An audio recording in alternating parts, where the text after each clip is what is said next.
both of these gentlemen are currently working on our Monday night show that we all do together. And you're taking the bread out of your own big fat mouth with that register up there.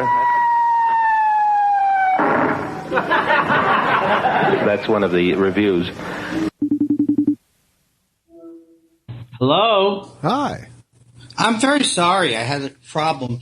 I need to turn a light off. Can you hold for 1 second? Sure I can. No, but how do you feel it's going to be in terms of the drama of the show?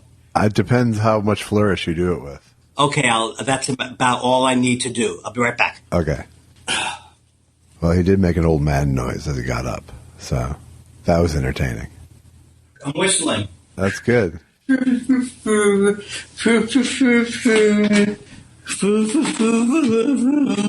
I'm almost back.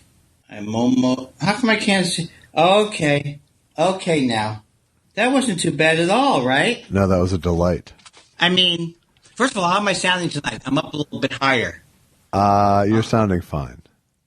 Okay, but I'm also in a different room. You're sounding fine.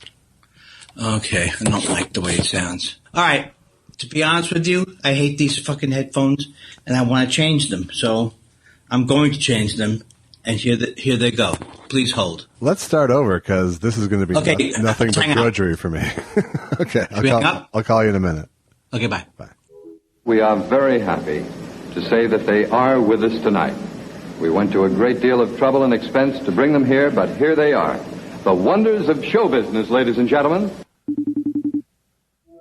Hello. Hi, how are you? How are you? How are you today? I'm well. How are you?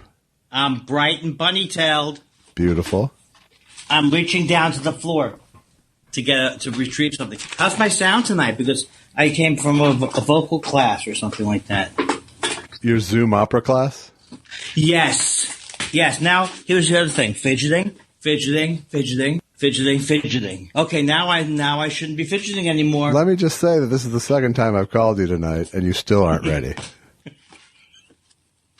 You know what's amazing about what you're saying right now? Yeah. I'm still not ready. No, you're not.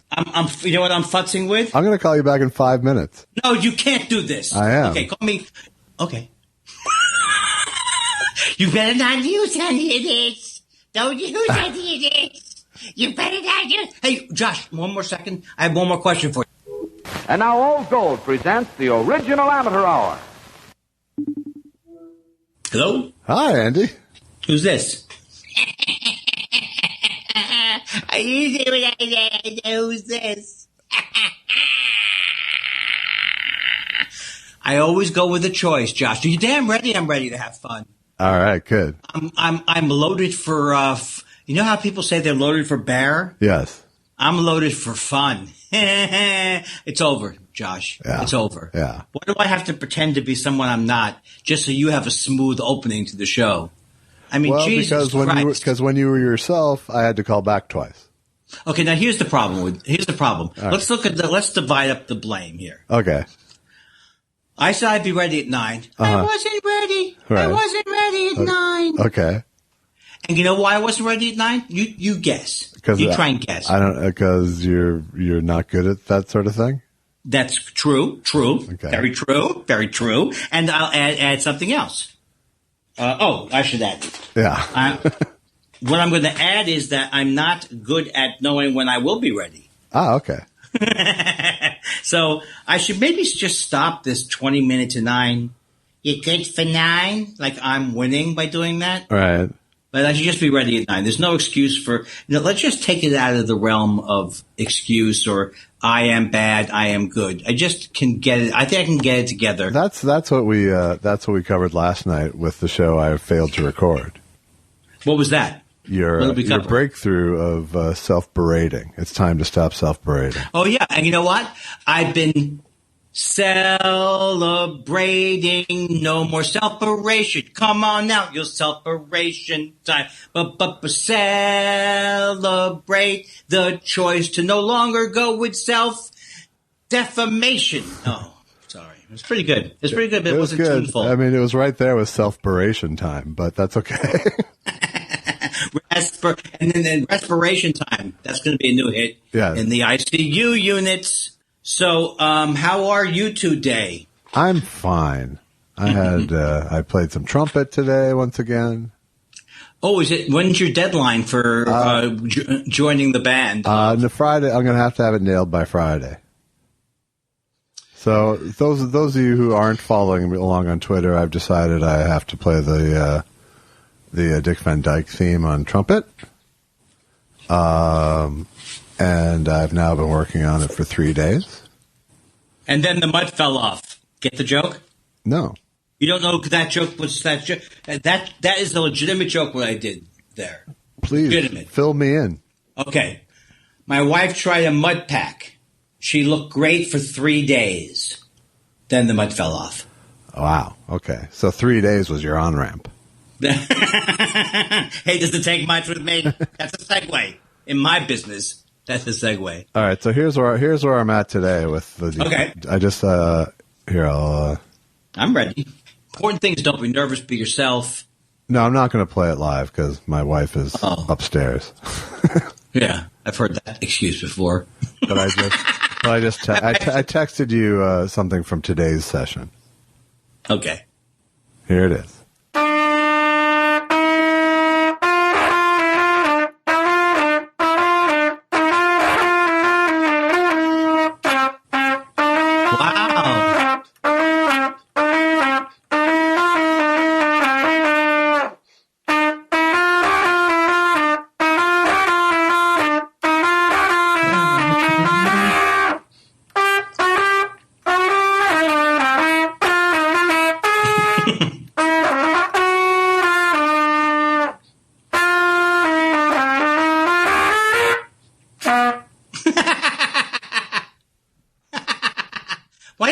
Why are you staring at me like that?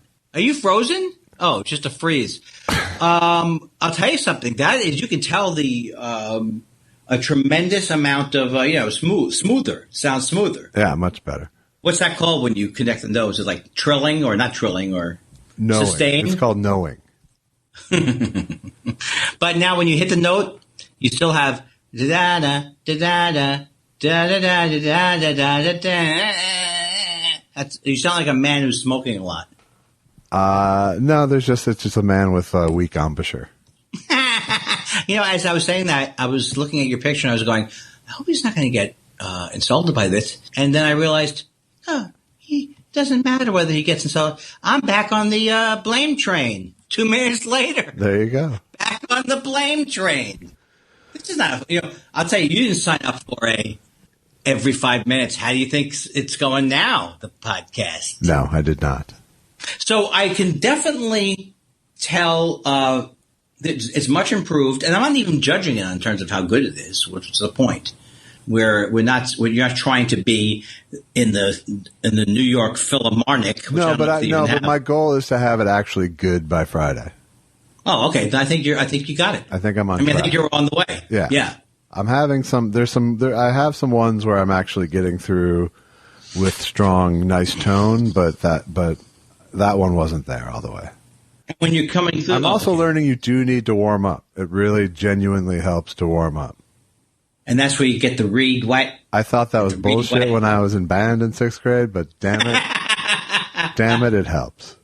Well, I see people who play like the ones that have like, where you have to put the thing in the water. They're always playing around with their reed. Yeah, there's no reed on this. And is there a reed? I have done some valve oiling. I did that in the Navy once. No, the valve oiling, wow. It's more involved than, well, it's not really involved. It's an instrument. It needs to be lubricated. Yeah. Every instrument needs to be lubricated. But it's exactly the kind of project that it's like why I don't play video games, kind of. Because it's, if my lips didn't start wearing out, I would play this even more. It's such a strange thing because it's a lot like it's honestly the exact same thing as a video game. Because it's learning this combination of notes to get through to the next thing. It's like it's literally pressing buttons even. Right. But you must get a rush from the video game. No, I love the sense of accomplishment. It's like this tiny little thing. This is like when I stayed home from school for a week to learn how to juggle when I was in 7th grade. Yeah, but the thing about it is that this is something that I could see someone doing in 7th grade, but I would think that drive would at some point, or maybe it's because at my age that drive is like, hey, I bet if I worked on the trumpet all week, I could play the Dick Van Dyke song, and then the next would be I'd be eating something from the refrigerator immediately. No, see, yeah, it's just a skill thing. It's like it's like the same energy as if I had like a ball on a string and a cup, that thing, where you have to flip the ball up and catch it. Yeah. It's like that same, like, I gotta get this.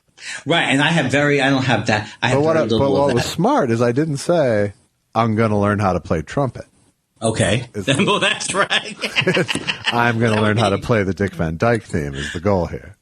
Well, that's true. You would probably be, but here's the thing.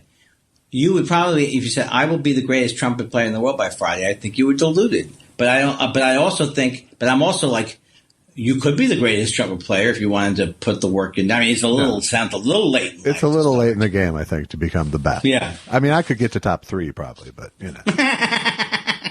And so I feel like, on the guitar, I definitely felt like, I can get better at this. I don't want to do this. Yeah. Yeah, well, like if there was like one lick of external pressure, yes, it'd be out the window.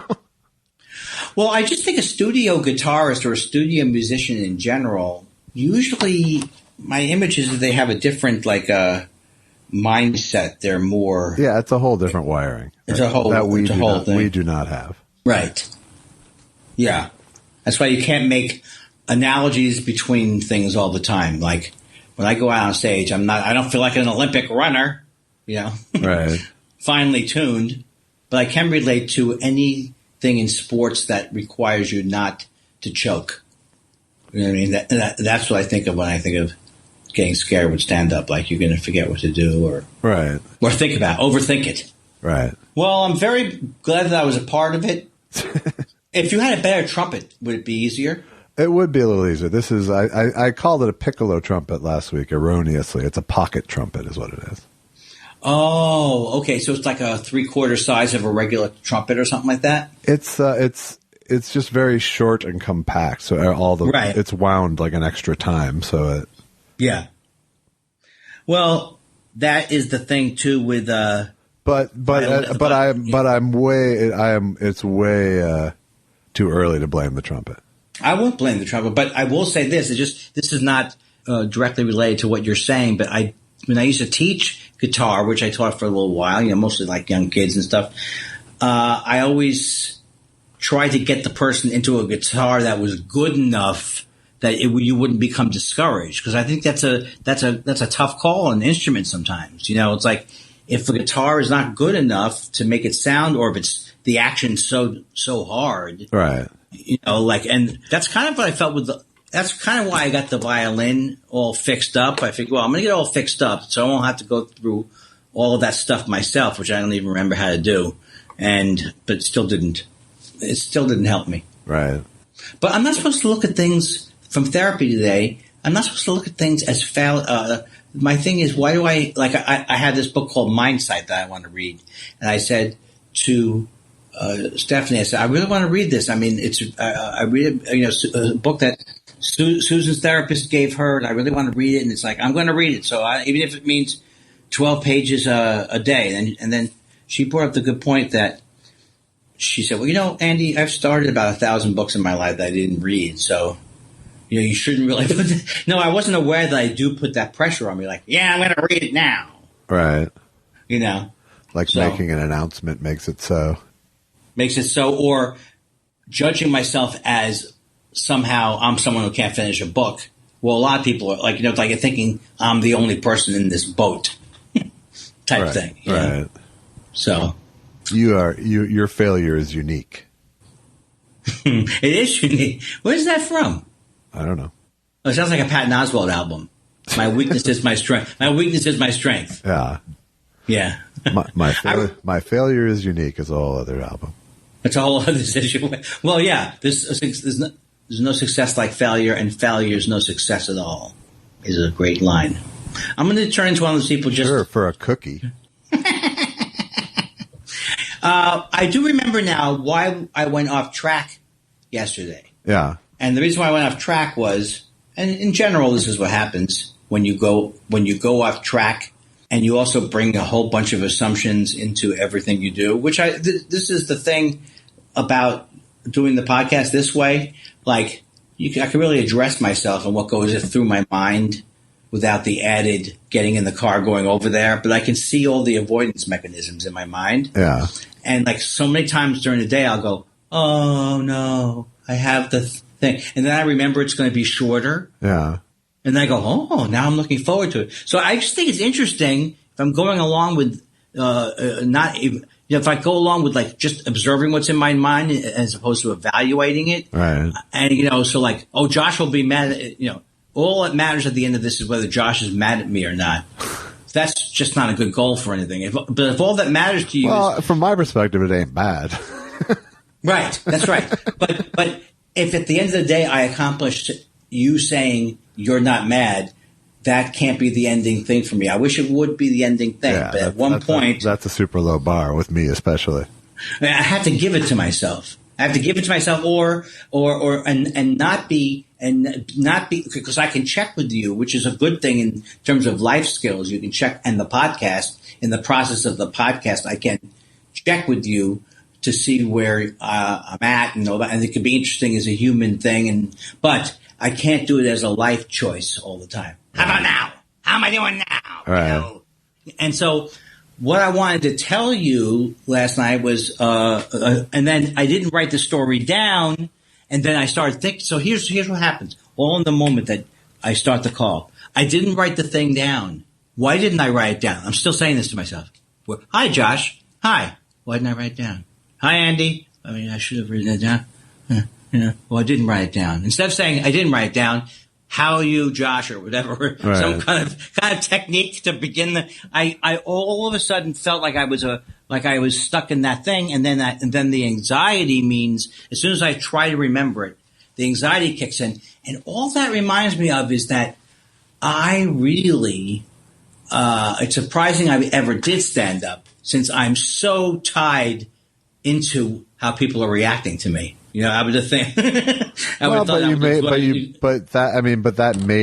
made that your comedy, right? If I hadn't made it my comedy, I would have run out of the. If I never had gotten over it or never addressed it in any way, it's a weak point. It's like an Achilles heel. Sometimes I see especially when other comics do the same thing that I'm doing. When I see it in like a third person, like, oh, I must really want the club to stand up, or the crowd to give me a standing O in between every joke. Right. Or something. It's even like those things where they did Saturday Night Live and things where they don't have a laugh track. I don't think there's really a hard solution. It's like a weird thing. You kind of have to get over it, I guess, that you're not going to get the audience. There is no audience. Well, John Oliver has been doing a very good job of adapting to that, I found, this week. Oh, I'll check that out. Yeah. Yeah. His first week from home was really like he was waiting for the laughs. Right. And he's gotten very good at just barreling through now.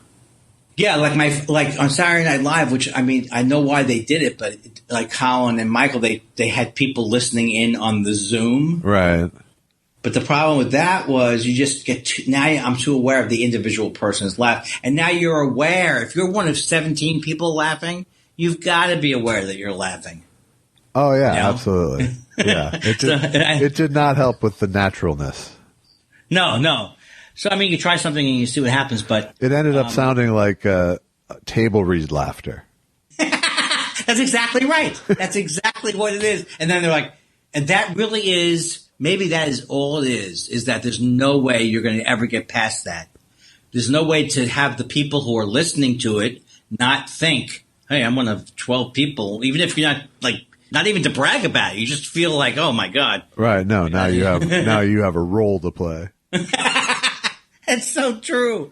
So last night I was going to tell you about how I was listening to death. I was able to encapsulate my life problems and solutions in one story. And the story is that I was listening to that podcast, Death, Sex. If I told you the story, tell me, I'll stop. I was listening to Death, Sex, and Money.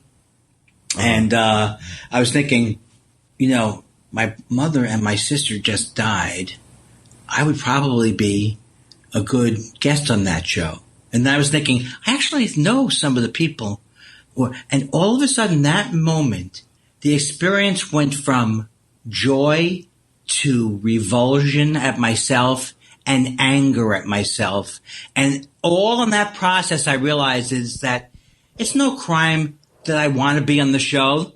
That's not a crime, even though there's a part of me that wants to beat myself up because you're not supposed to ever show ego in my family or show that you or whatever. Right. So that's not a problem. But then the problem of then thinking, is that appropriate for me to even ask at this time after my mother and sister died? Is this appropriate?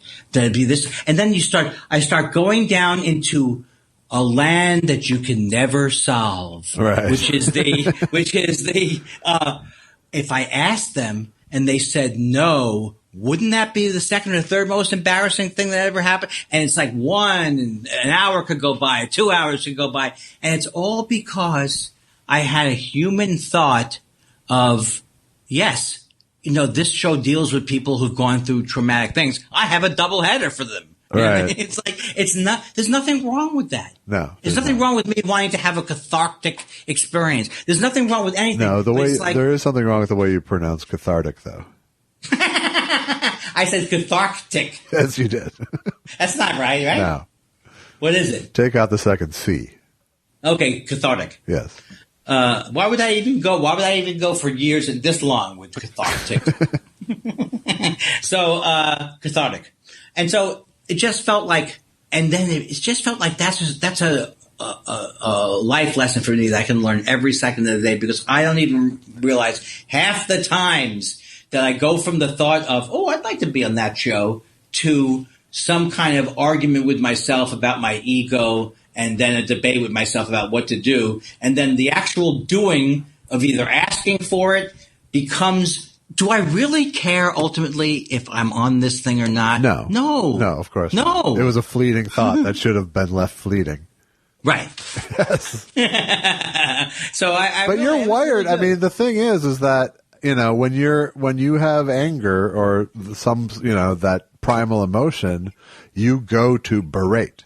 Right. You do it externally and you do it internally, but if you're mad at Chuck Todd, you berate him, And absolutely. It's so funny that you say this, because that's exactly what the exact words that my therapist used, that I go to beration. Yes.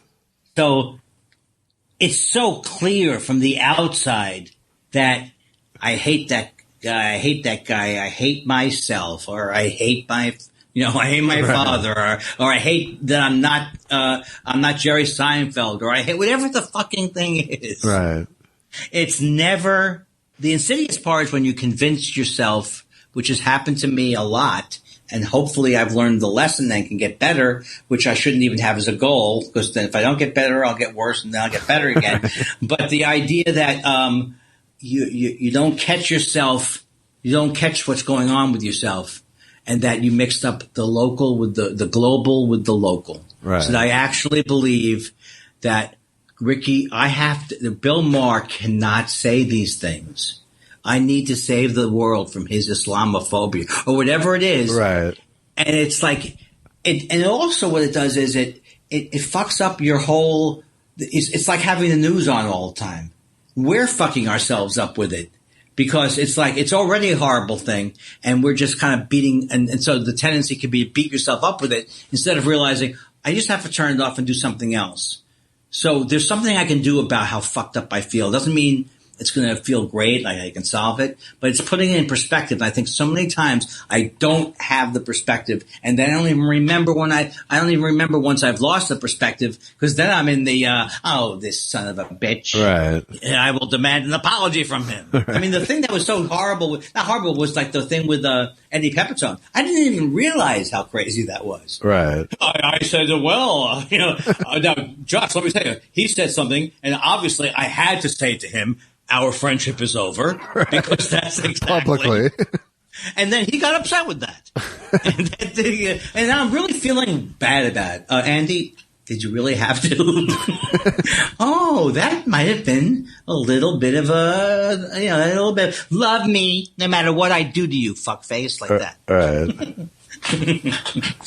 Oh, Jesus Christ. You know what? I guess you could feel, I guess you could feel like how it would be good to be, not good to beat Trump, but you can see with Trump how he relishes. He relishes how much he wants to get back at the person. You know? Oh yeah. Yeah, it's like it's right on his. Well, it's the only sort of, it's his only moral. Yes, I'm going to get my revenge. Yes, on you. His only moral is you don't let a shot go unreturned. Yeah, I know, man. You should be ashamed of yourself. You know, or something he said to this woman, or oh God. Well, I'm not him. That's all. No, I need you're to know. not, my friend. He doesn't go, what the fuck is wrong with me? He goes, what's the fuck is wrong with them? Only. And the thing is, the other lesson I did have learned just from these first 2 days this week, and maybe a life lesson, is that I many times mistake getting into a defensive position with listening. You know what I mean? Yes. It's like, if I just said, let me clear my mind and focus on what's happening now. But if it's accompanied with, I know how I'm going to be good this week and how I will be loved, or I know how I'm going to kill. And you can't kill. You can't be killing in the podcast. No. Well, and even I if can. But you can't even if in stand-up that gets old, you know. Yeah. Stand-up that can get old. So it's just so like to learn that, no, just bringing yourself back is a meditation tool, and part of that meditation tool is not to beat yourself up for wandering, because then all there is me thinking about how I wandered off, and then did he notice that I was wandering off? So it's like so weird, because I realize that I have so much anxiety about a whole different range of things in life that it affects how I feel about doing things. Right. You know? Well, yeah, no, it seems like it doesn't seem like there's anything on your calendar ever that doesn't first get processed as dread. And what's the proof of that? I literally can't even go anywhere now. And I'm anxious. Right. 40, 50 times a day I go, but if I call Fred Willard, he's going to want me to come over. He does not want me to come over. No. Nobody wants me to come over. No. So the problem has nothing to do with anybody else, and to even call it a problem, it's some kind of a life agoraphobia in a way. It's I suffer from a touch of that, you know. Yes, but you said we overlap with procrastination, I think. That thing and the dread thing. I mean, I can dread just about anything, but it's not. But it's It's not as fear-based as yours, you know. No. And maybe that sometimes makes it harder, because then you're really not going to do some stuff sometimes, because it really would be better not to do it. And then maybe you get exasperated because you really did need to return that belt to TJ. Right. Yeah, well, that's lazy. Maybe there's also an inherent laziness to me as well. Yes, and that's also an interesting thing, because laziness is. And I'm always willing to trade money for convenience. Oh, that's I learned that. My very first joke, I think, was about how I decided I was going to learn to work on my car. So I bought a manual, and just to change the oil, and then it says, locate the engine, open up the hood, and then reseat the throttle 1/2 inch into the bore until it rattles with the shmadoopadoop. You know, so it's like I was completely. And then, like an hour later, I literally had ruined the T-shirt, because I needed to save. Sometimes you don't need to save the $10 on the oil change. Ta-da! Right? Yeah, but did you know? And I'm sure you were aware of this. Those places. I'll tell the listener, if there is a listener, do not go into those. Those places are rip-off places. Those places, not a gas station that changes your oil, but an oil-changing operation, like Valvoline or Jiffy Lube. They will immediately, you go into Jiffy Lube for an oil change, you come back out, even your clothes are rotated. Not just your tires. See, but you can say no to them, too. That's the problem with me. That's the problem you don't have. Imagine your problem with my problem. $15,000 later, you have the extended warranty. This is how I ended up with a 3-piece suit with a rhinestone Andy on the back from Jimmy O's. Oh, that is really good salesmanship. So you really think I look good with Andy and Steve? I just it seems so specific. You look good. You look very tall. Yeah, but that's my friend. Very tall. You look tall. Did I ever tell you about chicken? The chickens, they're very tasty, right? Yeah, I did. But I ever tell you? Did I ever mention to you that you really can't? I was thinking of adopting one during this time. No. You don't want them as a. And you know why? Why is that? Because I got a chicken. I'll make a hot pot.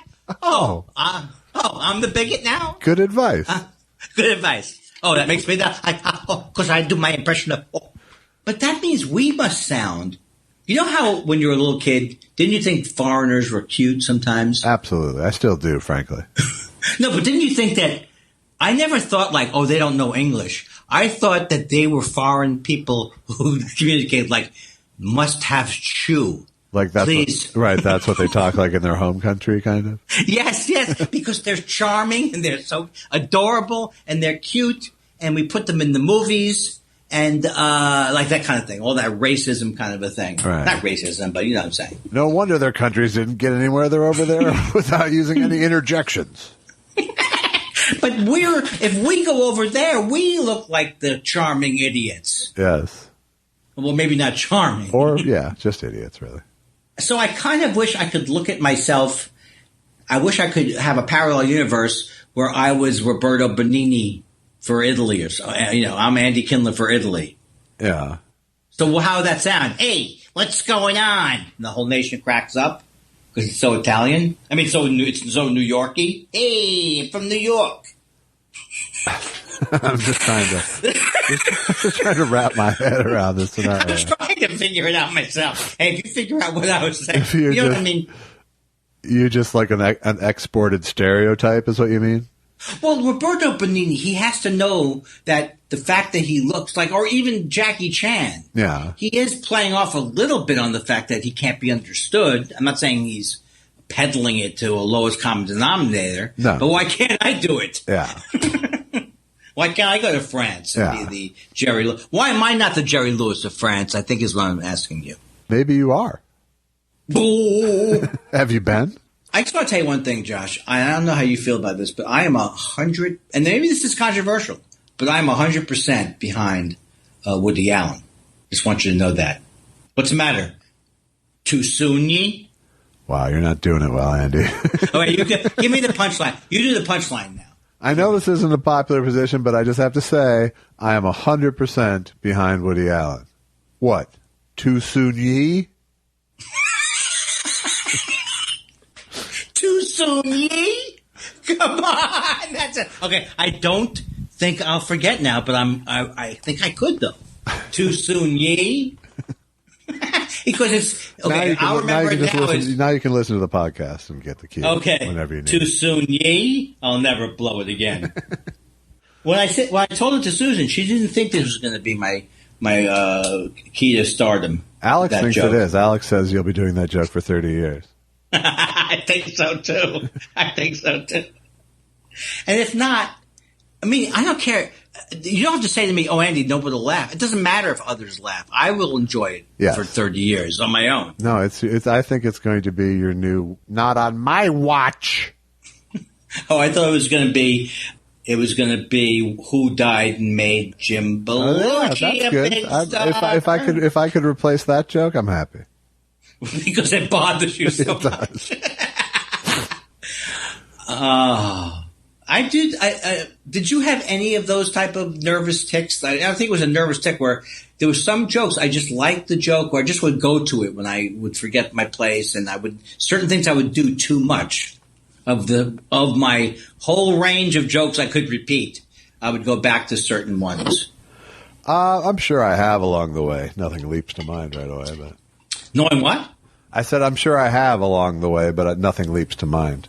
Oh, nothing leaps to mind. Yeah. I'm not so disappointed in myself for not being able to hear what you said, because leaps to mind is not something that would leap to my mind. Maybe I'm a funny guy and I'm like Groucho. Maybe I'm Groucho. I'm Groucho. Hey, Andy, how you enjoying a time in London? London? Is that London, England, or London, Ontario? Is that Jackie London or Well, there you Roy go. London? You wanted to be Jerry Lewis in Paris, but instead you're Groucho in London. No, I'm Groucho in London on online interviews. Yes. We're never going anywhere. We're never going to London again. I may never see you again. It's true. I decided that I figured out another method. We're in permanent ice cream mode. Nope, but I can put. I'm going to put the book in your box, and when I say in your box, I'm going to put that drawn together. You have so many, not so many goodies coming your way, but a couple of things. Nice. Happy 420 though, too. I forgot. We missed that yesterday. And did you go? I celebrated it. I celebrated it by failing to record our conversation. That's very pot oriented. It was. And did you? But you didn't go online or go on any sales or anything like that. No, I don't. I never do. Because it's not. You know what? I'm such a sucker. I'm a salesman, and I'm actually going. Hey, this is the day to get the real good prices. No, it's not. They'll give. There's usually some giveaways or freebie-ish things, but right. The last thing I want to do is go to the pot store the day it's most crowded right now. BOGO. The one thing I did want to salvage from yesterday's show on my end was the movie You Can't Take It With You. Oh, okay. So you saw this movie. I saw this movie. Good movie. Okay. Who was in that movie? Lionel Barrymore. Ooh. Jimmy Stewart. Yes. And what I love about it the most is that it's Lionel Barrymore playing 100% reverse Mr. Potter. He's playing like this bohemian patriarch who owns this house filled with crazy, do whatever they want people, dancing, doing art, inventing things. And he won't pay taxes. And Jimmy Stewart is actually the rich, is the son of the rich tycoon trying to buy up the house for some whatever. And so how did they? And so Jimmy Stewart falls in love with Lionel Barrymore's daughter. That's the old timey movie love story. But what's so great is that Lionel Barrymore actually gives "you're a warped, frustrated old man" speech to the other character. What makes you think you're such a superior human being? Your money? If you do, you're a dull-witted fool, Mr. Kirby, and a poor one at that. Oh my God! So we now have. I don't know if it's the Superman reverso world. Yeah, it's fantastic. But now we have it going the other way. Well, it's you know what? I'm beginning to think that those Barrymores were onto something. Yeah, it's almost like they can act. Like a family of people who act together. Yes. Here's my new way of falling asleep by my own words. I do it to Jingle Bells.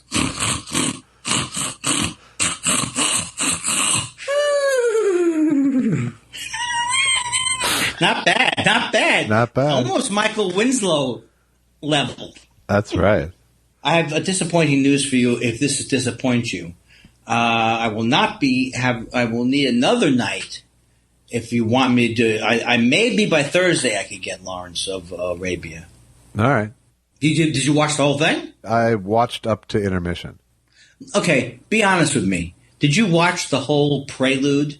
Did I watch with the instrumental prelude? Yeah. No, I fast forwarded through that.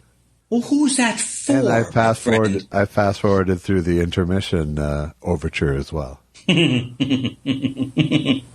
Those were the days. I like that they keep those in. I really do. It makes it fun. The TCM is where you go to get the real deal. I feel like I'm trying to be like Ben Mankiewicz on my side. And but may I say, Mankiewicz? I still love that movie.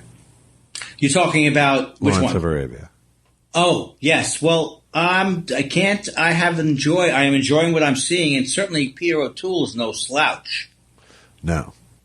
I like the scene. No, we can't talk about it this way, can we? Sure, we could. No, sure. We'll wait. We'll wait.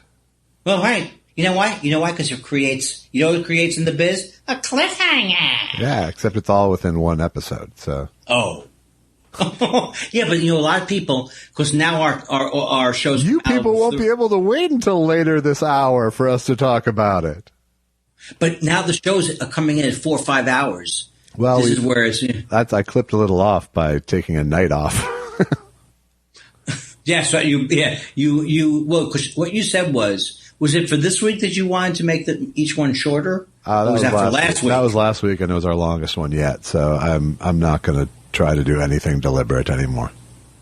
Well, I'm going to tell you something right now. I am so glad. All I'm thinking about now is that we're over the hump. Again, I'm goal-oriented. I want to win. You know what I think it is? I want some of that murder mystery money. What is it called? Yeah. Oh, yeah, my favorite, murder money? Yes. Yeah. Well. Dream on. Start killing, my friend. Well, I'm right now marketing us in Europe. Good. Perfect.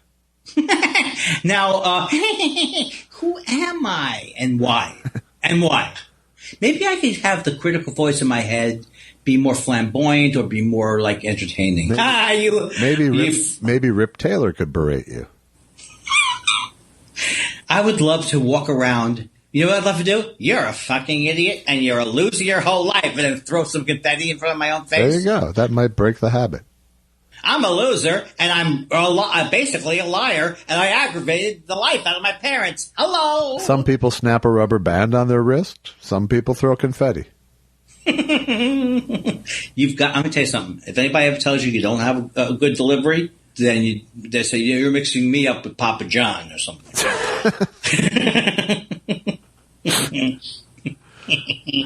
All right. Well, Andy, you did a great job tonight. Well, thank you. I thought you did a great job. You know why? Because you were being you. Wow, right back at you. And the thing about it is, I've been getting a lot of emails about the fact that there's, people go, when's it going to end? Mengele was a loathsome rat killing. One of the most despicable characters in history. I really couldn't get very close to him emotionally, so I resorted to a lot of technique in that. I had a horrible little mustache that seemed to grow out of my nose, so I cut my hair back an inch. I dyed it black, and I went at Mengele to make him as hateful as I could.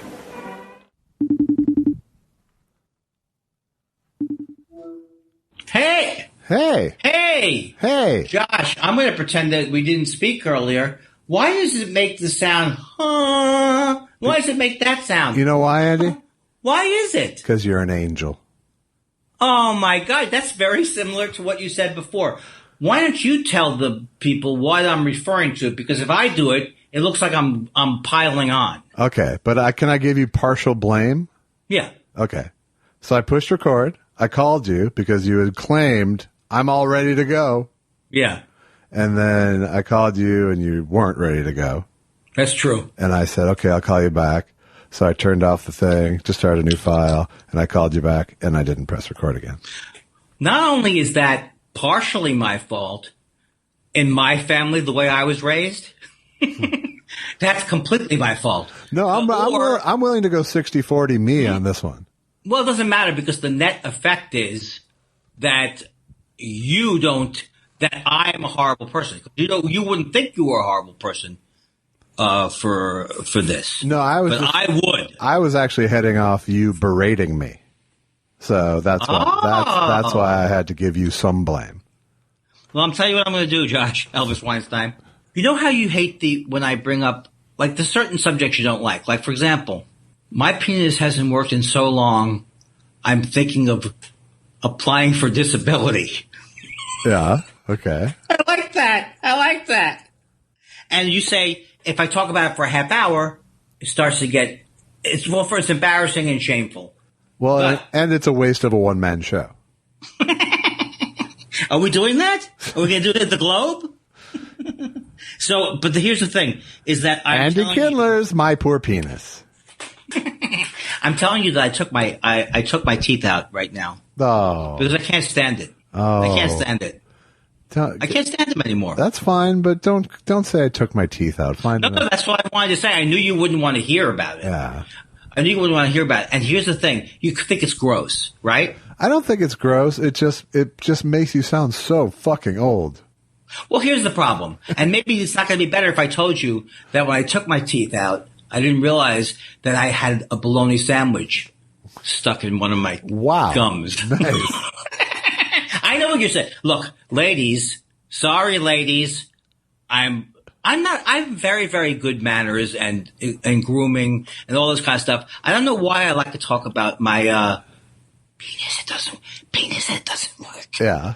My inoperative penis. It's like the last elderly taboo. But I'm going to have to do. Here's even a worse subject. It's just because it's boring. Hi, I'm taking my teeth out because my penis doesn't work. If Susan ever hears any of this, or ever hears that you were doing an impression of me, doing this horrible character. By the way, is the recording on? It is. Yeah. Let me hold on one sec. My penis doesn't work. 2, 3, 4. It's working. What? Your penis is working? No. That's how you get your penis working? Yeah. That sounds like a negative reinforcement. Yeah, talk into it and count. That's how you get it to work. Well, the point is that the more boring subject would be me talking about going to the dentist. Because I'm marching right back into this guy. And I love him. He's a great dentist. Yeah. But you know what I'm talking about? I'm a performer. I'm a stage performer. I don't need Washington's teeth. I need a modern day, like those things you've been trying to sell me. The Clear Choice. Clear Choice. No, Clear Choice is braces. Oh, damn it. You want the implants. Yeah, where you go and the next day, very next day. I always dreamed about a place where I could go and get teeth in one day. And the stories these people, you probably thought Syria was a terrible thing, right? I bit into a hard candy and my front teeth snapped right off. I was in the supermarket and I bit into some cotton candy grapes. That was part of my very fruitful grocery store shopping run today. A little bit of cotton candy grapes. Liza Minnelli in Cotton Candy Grapes. That's what I'm here for.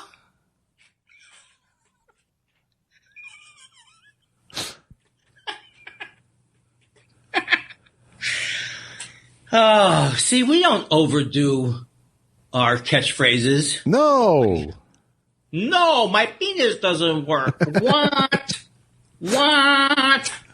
I don't know how loud I'm being. Like, it's not acceptable. None of this is acceptable. You're on thin ice, buddy boy. I've got a noodle kugel in my pants. Hey, do you have a noodle kugel in your pants? Or did just something happen to your kishkas? You stuffed derma. The stuffed derma is poison. Now, my thing is to not take into the next thing the fact that we were on for 4 hours already. It was you know what I mean? It was 12 minutes, Andy.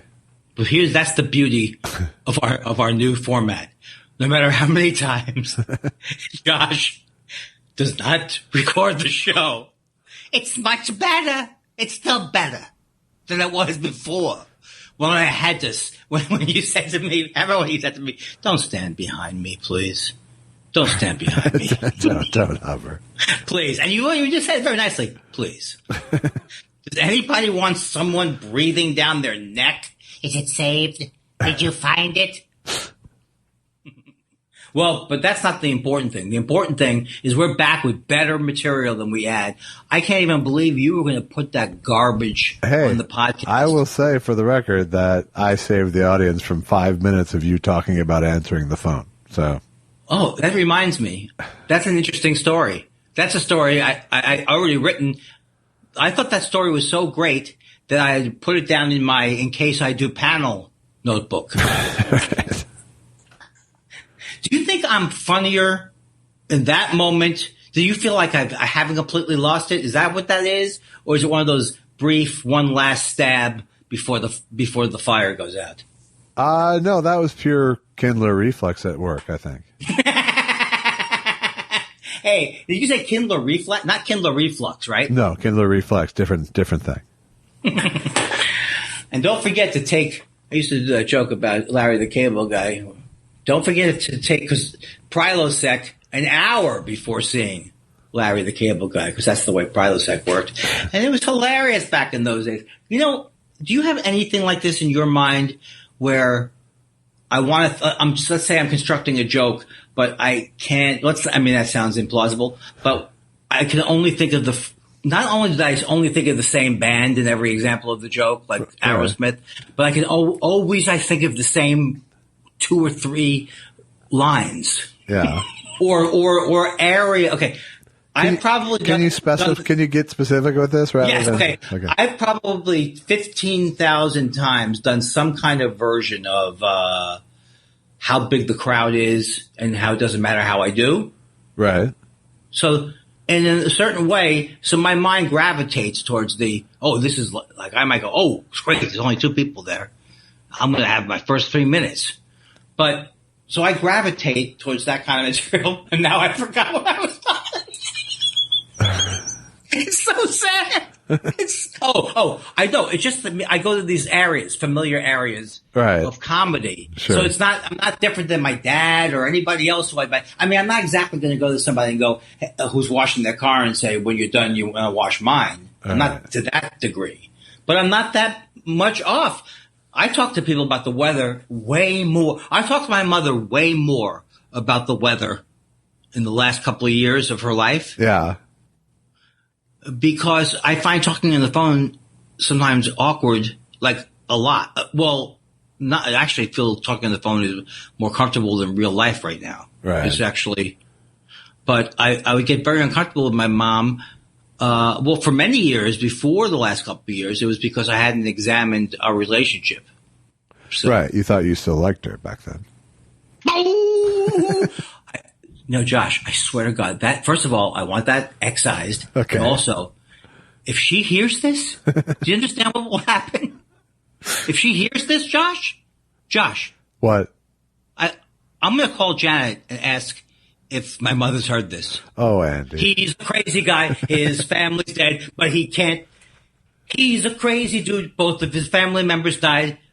And now he's moved in with his Jewish friend. I don't know, it's not a good theme song. Not so that good. Would be not the the premise best. of the show. You know what's a good theme? That Dick Van Dyke. That's a good theme song. Oh, let's do it. Are you going to send it to me on the thing? You know what? I can if you want, but I'd rather. No, don't do it. Don't do it. Today, I feel like I hit a plateau today. I did publish a version today. I decided to play it on my 100-year-old Con cornet that my great-grandfather bought my dad at a pawn shop.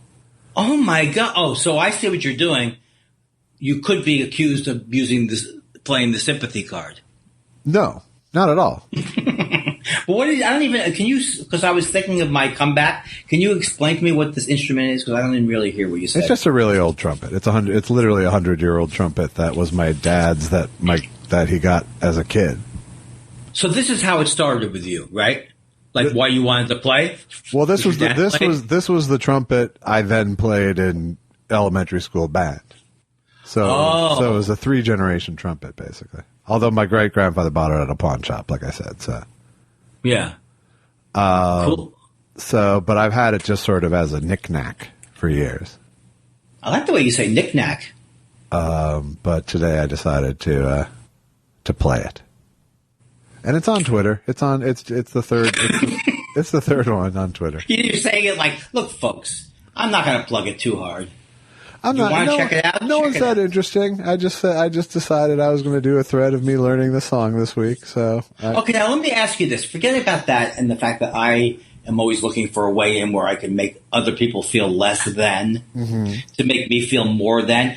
What do you think in general about the forget about how many numbers you're getting, but in general about the experiment of doing this, not the experiment of doing one of these things that you've done before, like learn something in 5 days. Are you tired of it? Are you, boy, I'm glad I did this? Are you, I'm going to do this every week with a different instrument? Well, next week with biochemistry? It was today was a plateau in every way because I wasn't getting better. And so I just got tired of doing it. But I did play quite a bit nonetheless today just because that is how my learning tends to work, is that there usually is a plateau. Right. And so if I do a bunch of shit in one day, yes, and then I go to sleep and it encodes it, I tend to wake up better at it the next day. It's so hard for me not to hear these things. I like hearing them, but it's so hard for me to separate. Again, it's probably a byproduct of narcissism, but all I can remember is my own classical music training, which I have come to hate. So, like when you're saying this, I'm putting myself in. It's Wednesday of the week. I have to have it's the violin. So the main thing is that my intonation is not going to sound good unless I really practice this. Did I pick something too hard? Well, I still believe that I will be able to, I'll be able to play it straight through clean and with the right time by the end of the week. I'm starting to question whether I'm going to get to the kind of tone that's, real trumpet playing.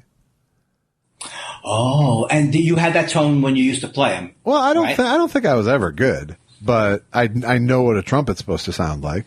I'm a fan of music, right. So I can tell the difference.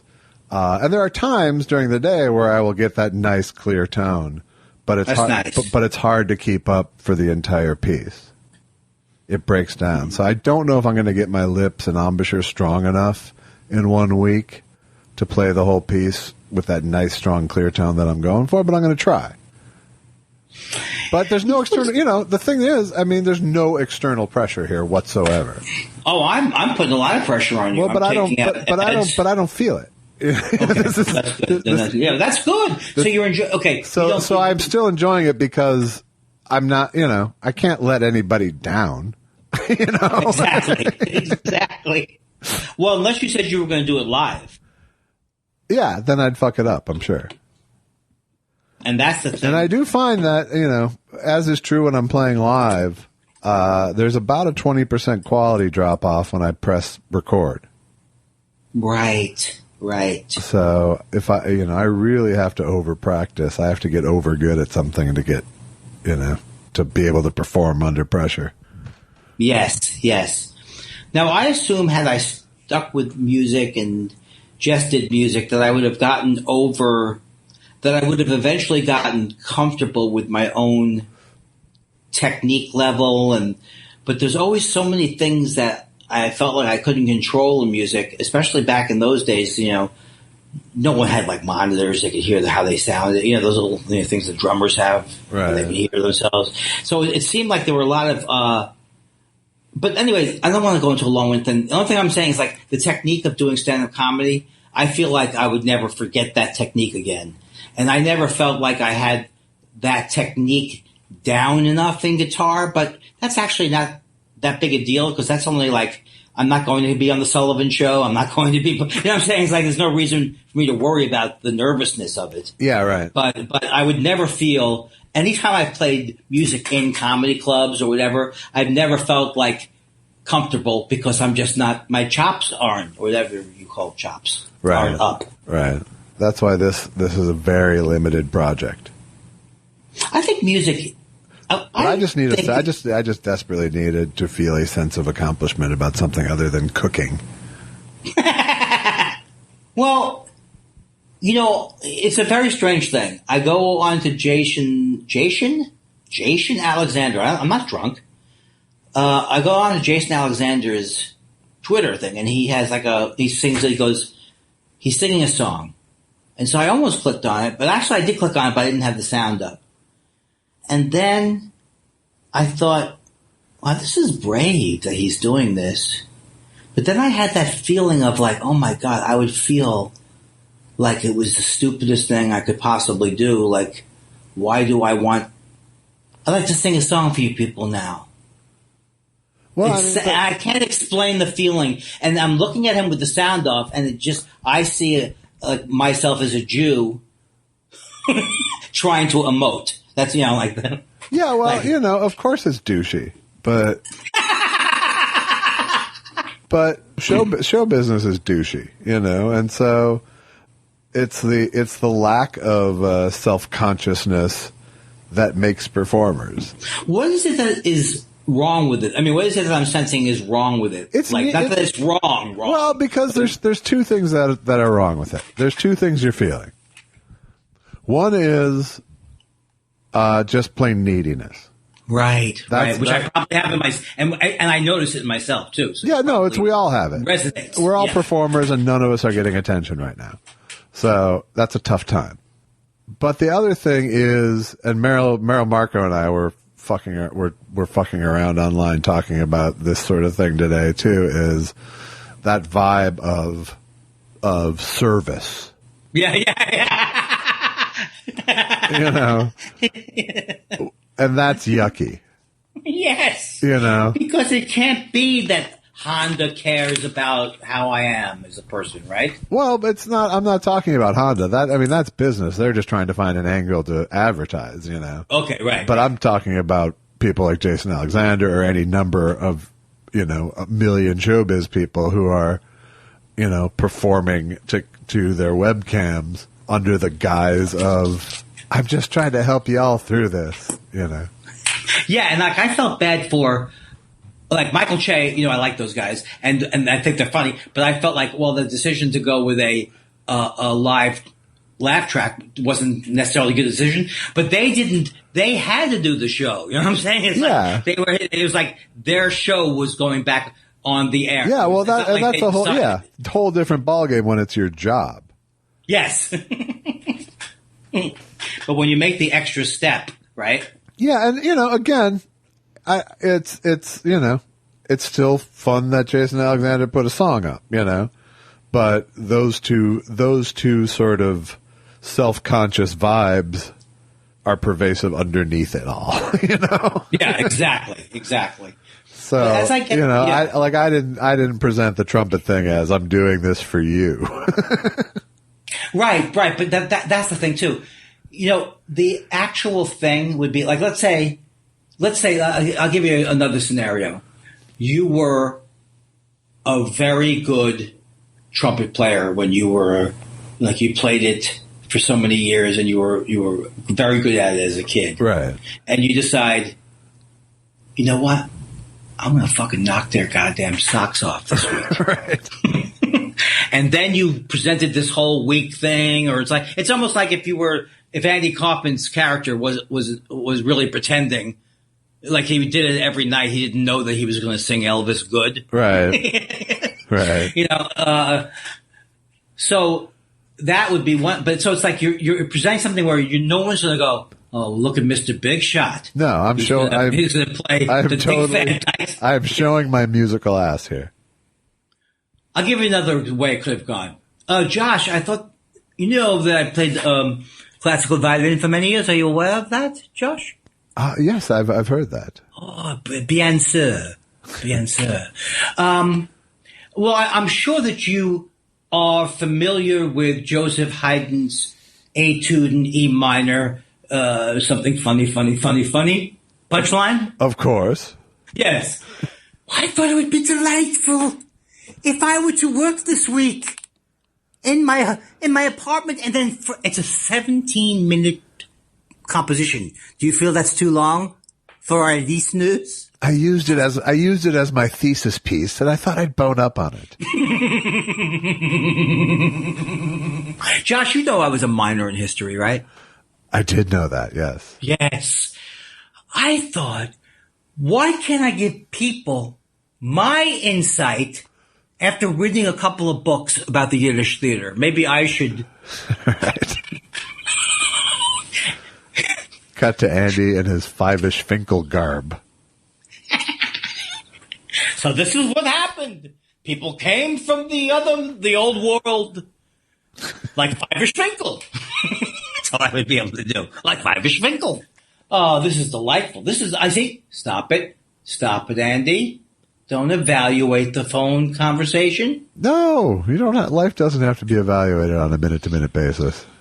Right, but how are we doing money? Are we really raking it in during the? I mean, you told me by this time when you showed me the 5-year plan on the PowerPoint presentation. Well, in fact, as I said, people are being quite generous on the buy me a coffee front. There's been some people who've come up with some very nice little gifts. That is not so little. Thing. Not so little, even.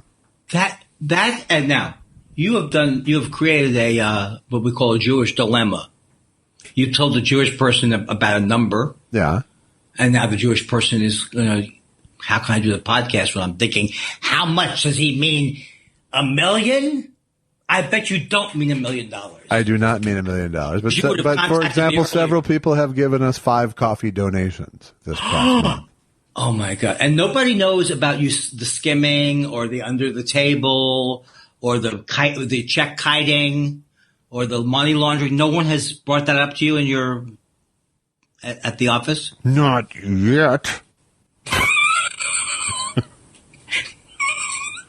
We would be, if, let's say we were we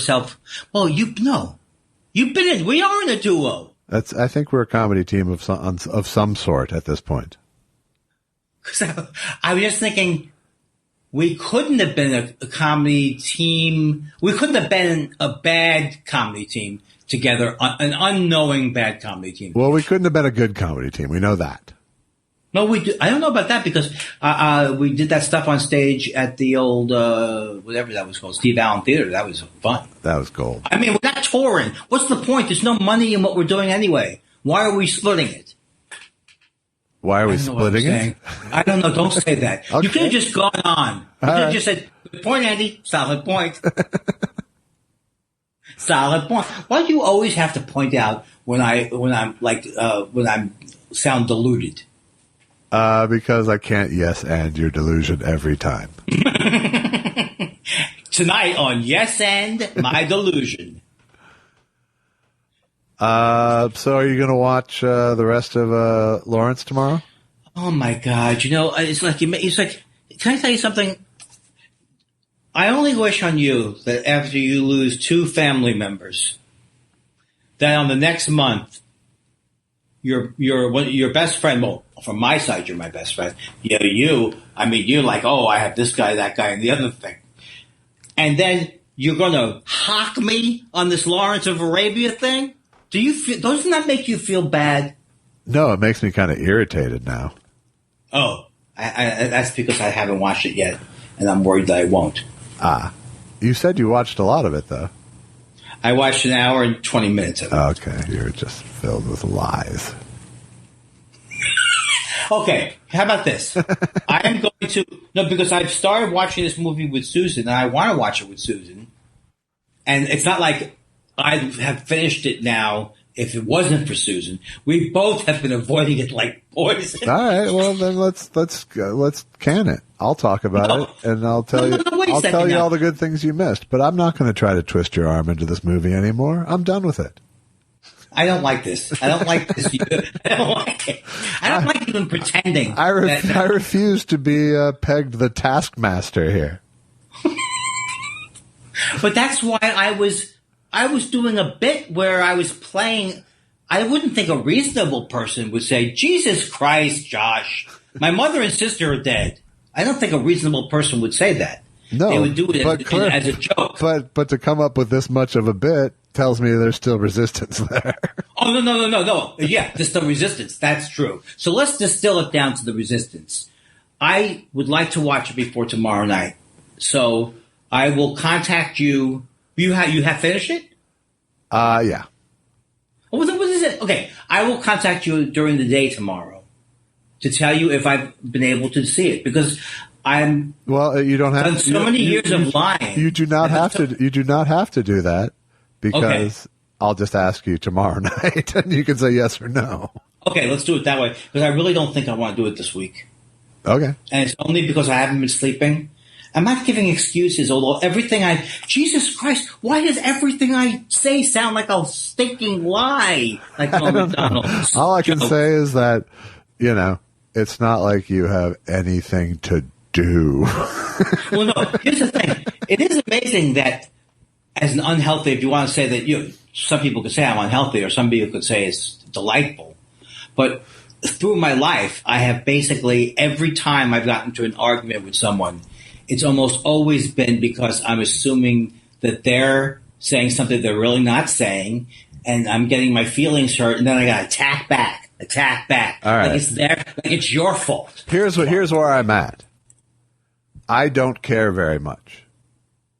I really do not. You did say you were irritated. I have that written down right here. No, I was irritated. I was irritated at being called the taskmaster, at that whole thing. So isn't that interesting?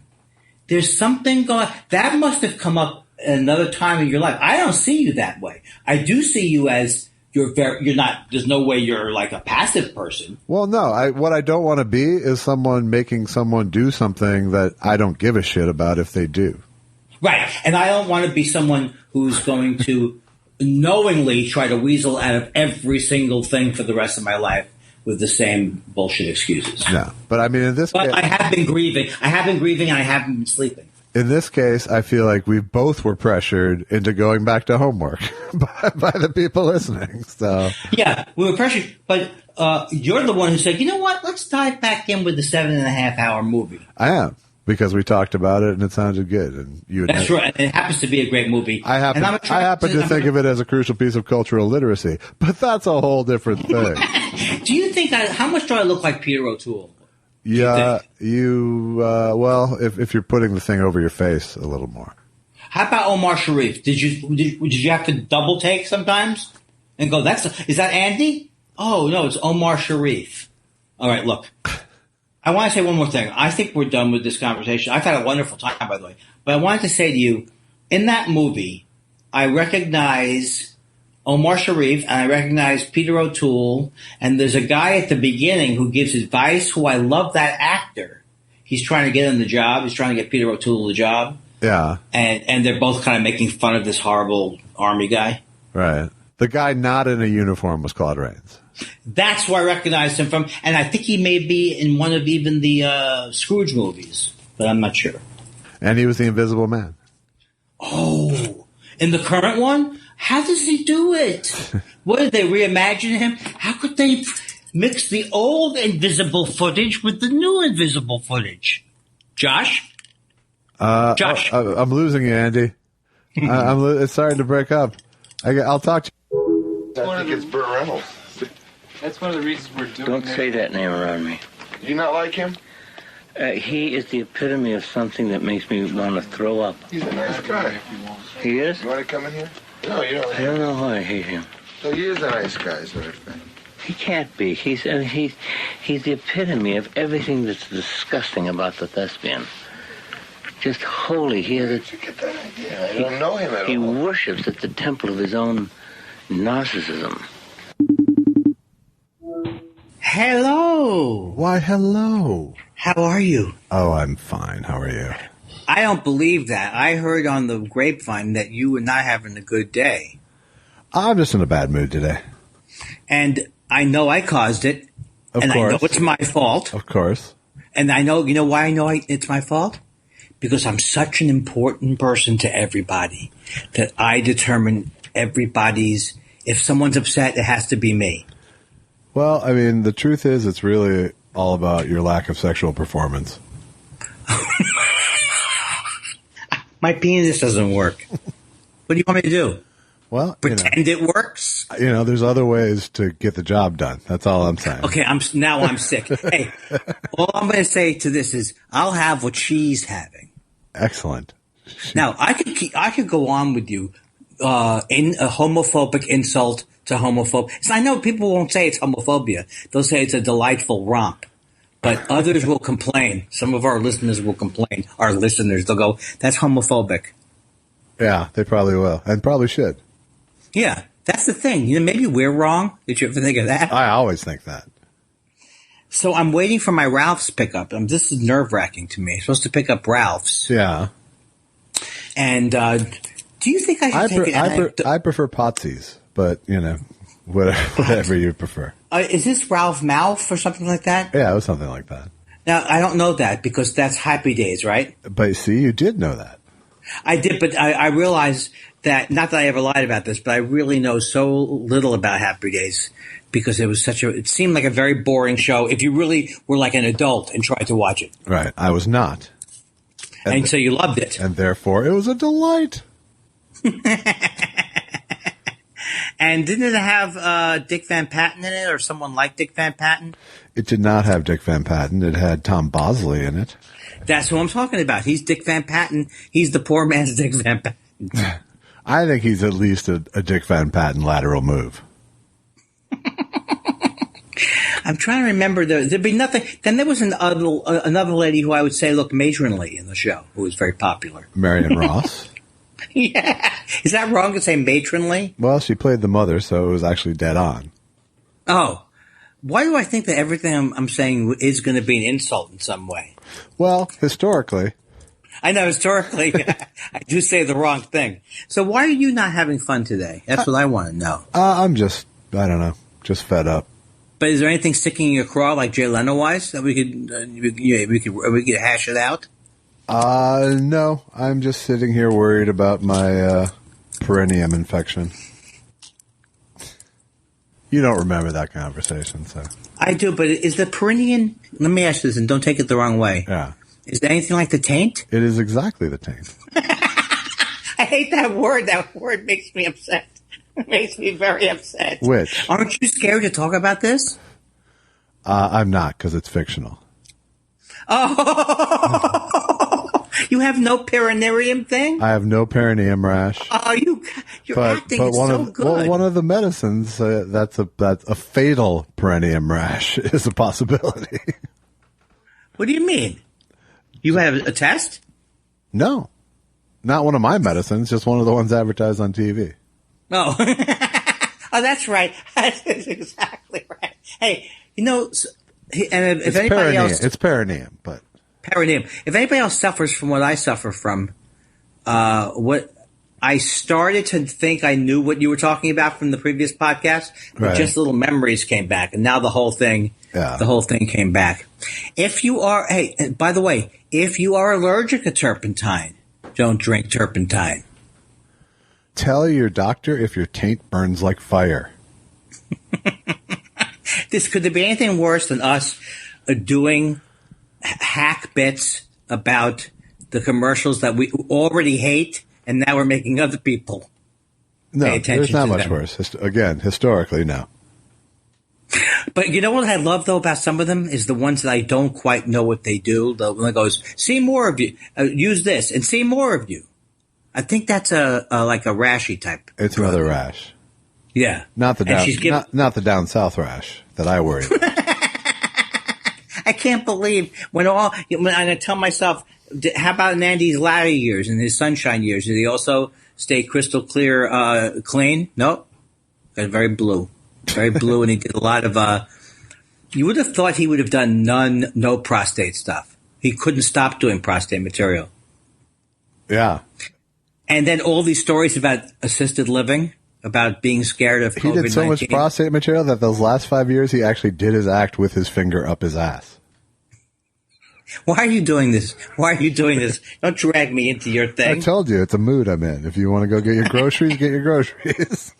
No, I didn't know that you'd be doing your groceries. Ha-ha! That was a good one. That was a good one. I give it a 5.9 on a scale of 1 to 10 if you could get 10 for a good pun. So what'd you do today? What I did today, and you're not going to believe it. You are not going to. I had a very good session with my therapist. Also, that was the nice part of it. How many are you doing these days?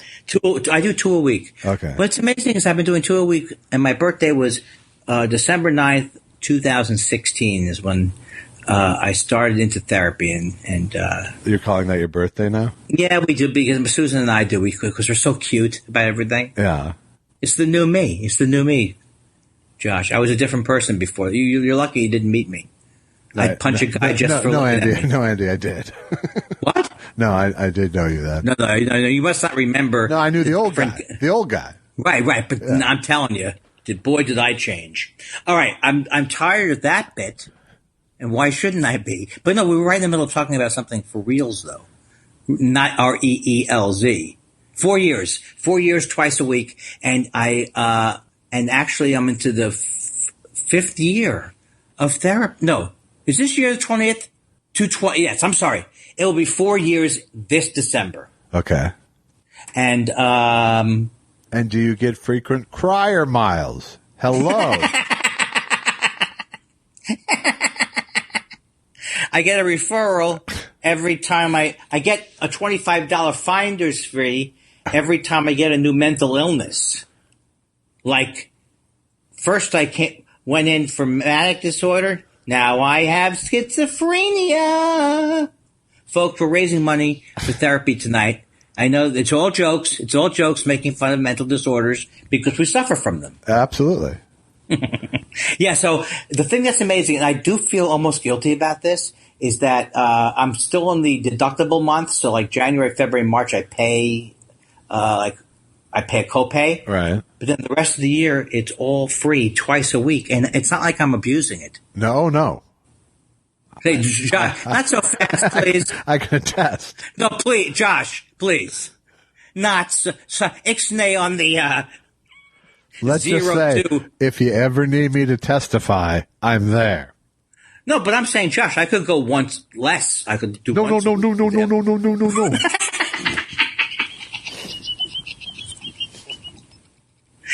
I think eventually everything does go back to a plot from the Abbott and Costello show. Yeah, pretty much. I remember watching that show where at a certain age where I would actually be bothered by how much he would get on people's nerves. You know what I mean? Like I was afraid for Lou. Yeah. I felt the same way about Ralph Malph. So stop saying Ralph Malph.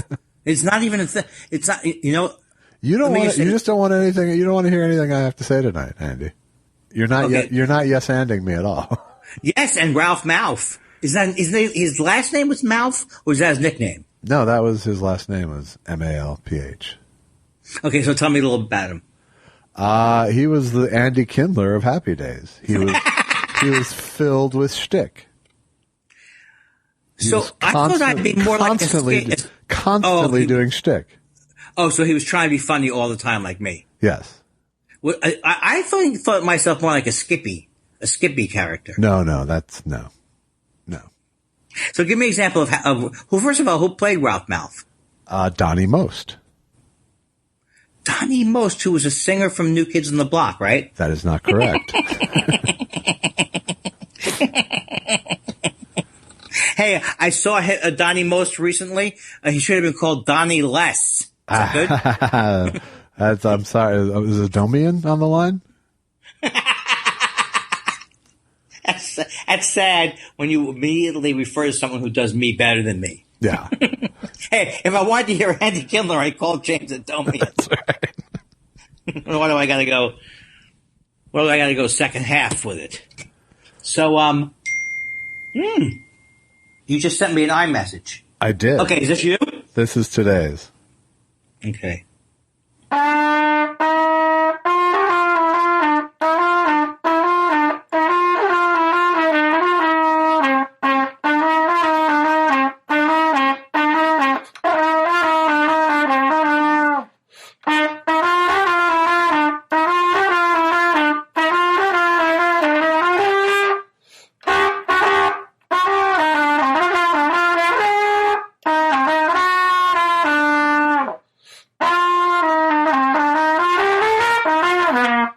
Yes! You gave me a little look there. I like that. You know what's so amazing? Getting a little close. Getting close. Oh, I'm sorry. I'm sorry. Why am I doing that? Well, because I'm stupid. But okay, so the thing about it is like, now I think it's an amazing thing that not that you bit off more than you can chew, yeah, but it's not as easy as it seemed at the beginning of the week. Yeah. To get smooth on that instrument. And now you're getting smooth, but it seems like it's hard to sustain it the whole way. So as a listener, I start to get frightened. No, I start losing embouchure in the last third. Does that mean the sustain? It's just lip power. Okay. It's just lip endurance starts to slip. So how do you get a sound that's like a vibrato type sound? You don't really, right? No, you can. It comes from much like the vibrato when you're singing. Right. Okay. So, but I'm not playing any sustained notes in this. Can you play sustained note? I can. So like at the end, could you go ba da da da da da da da da ba, and then you go.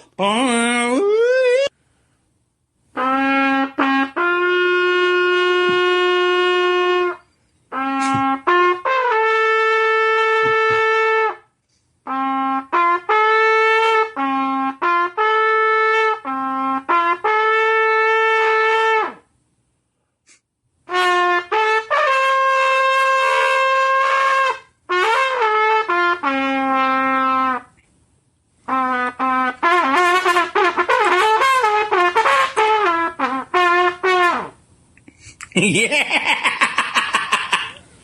that's amazing because since I hit 60, I hear that song all the time in my own head. Taps. Yeah. I wonder why they call it taps. I'm sure there's a good reason for it. It's when they knock on the coffin and go, "You still in there?" Don't go over. Don't go over. Oh man, that was really, really, really something else. I feel like this is something that takes our podcast it's almost like a DIY thing. It's more, right? Yeah, it's more like a D- IY. Hi, am I right? Am I right? Who's there? Right, who's there? Hello?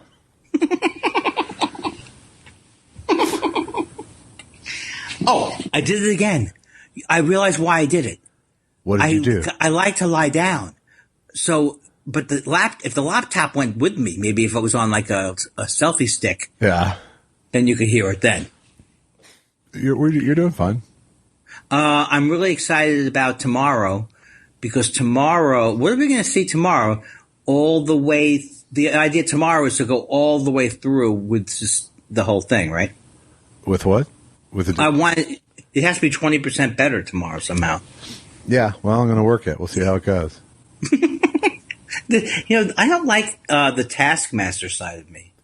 No, I don't really like it either, but whatever. Oh, God. That's worse. That is worse than getting upset with somebody. It's like I'm not worth it to even get annoyed with. Yeah, but that's par for the course in my life. Exactly. The horror Yeah, is, yeah, you know what to expect. You know, Andy, the horror is baked in. The disappointment is baked in. So was Taps? Is that where you see the future of our podcast? I see that. I see that as all of our futures, Andy. I'm actually getting more optimistic as days go by, and the reason for that, according to the psychiatric literature, yeah, is that it's a delusional thing.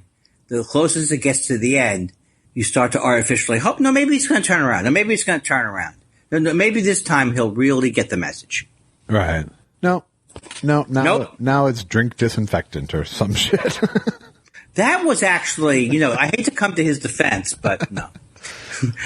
When he looks, who's he looking? They don't show who he's looking at over at the side. He's looking at the doctors for them just some slight sign of the tiniest nod that he can sense from them, and he can't get it. He can't get even the tiniest little nod, even of the eyelids. He can't get the nod he's looking for.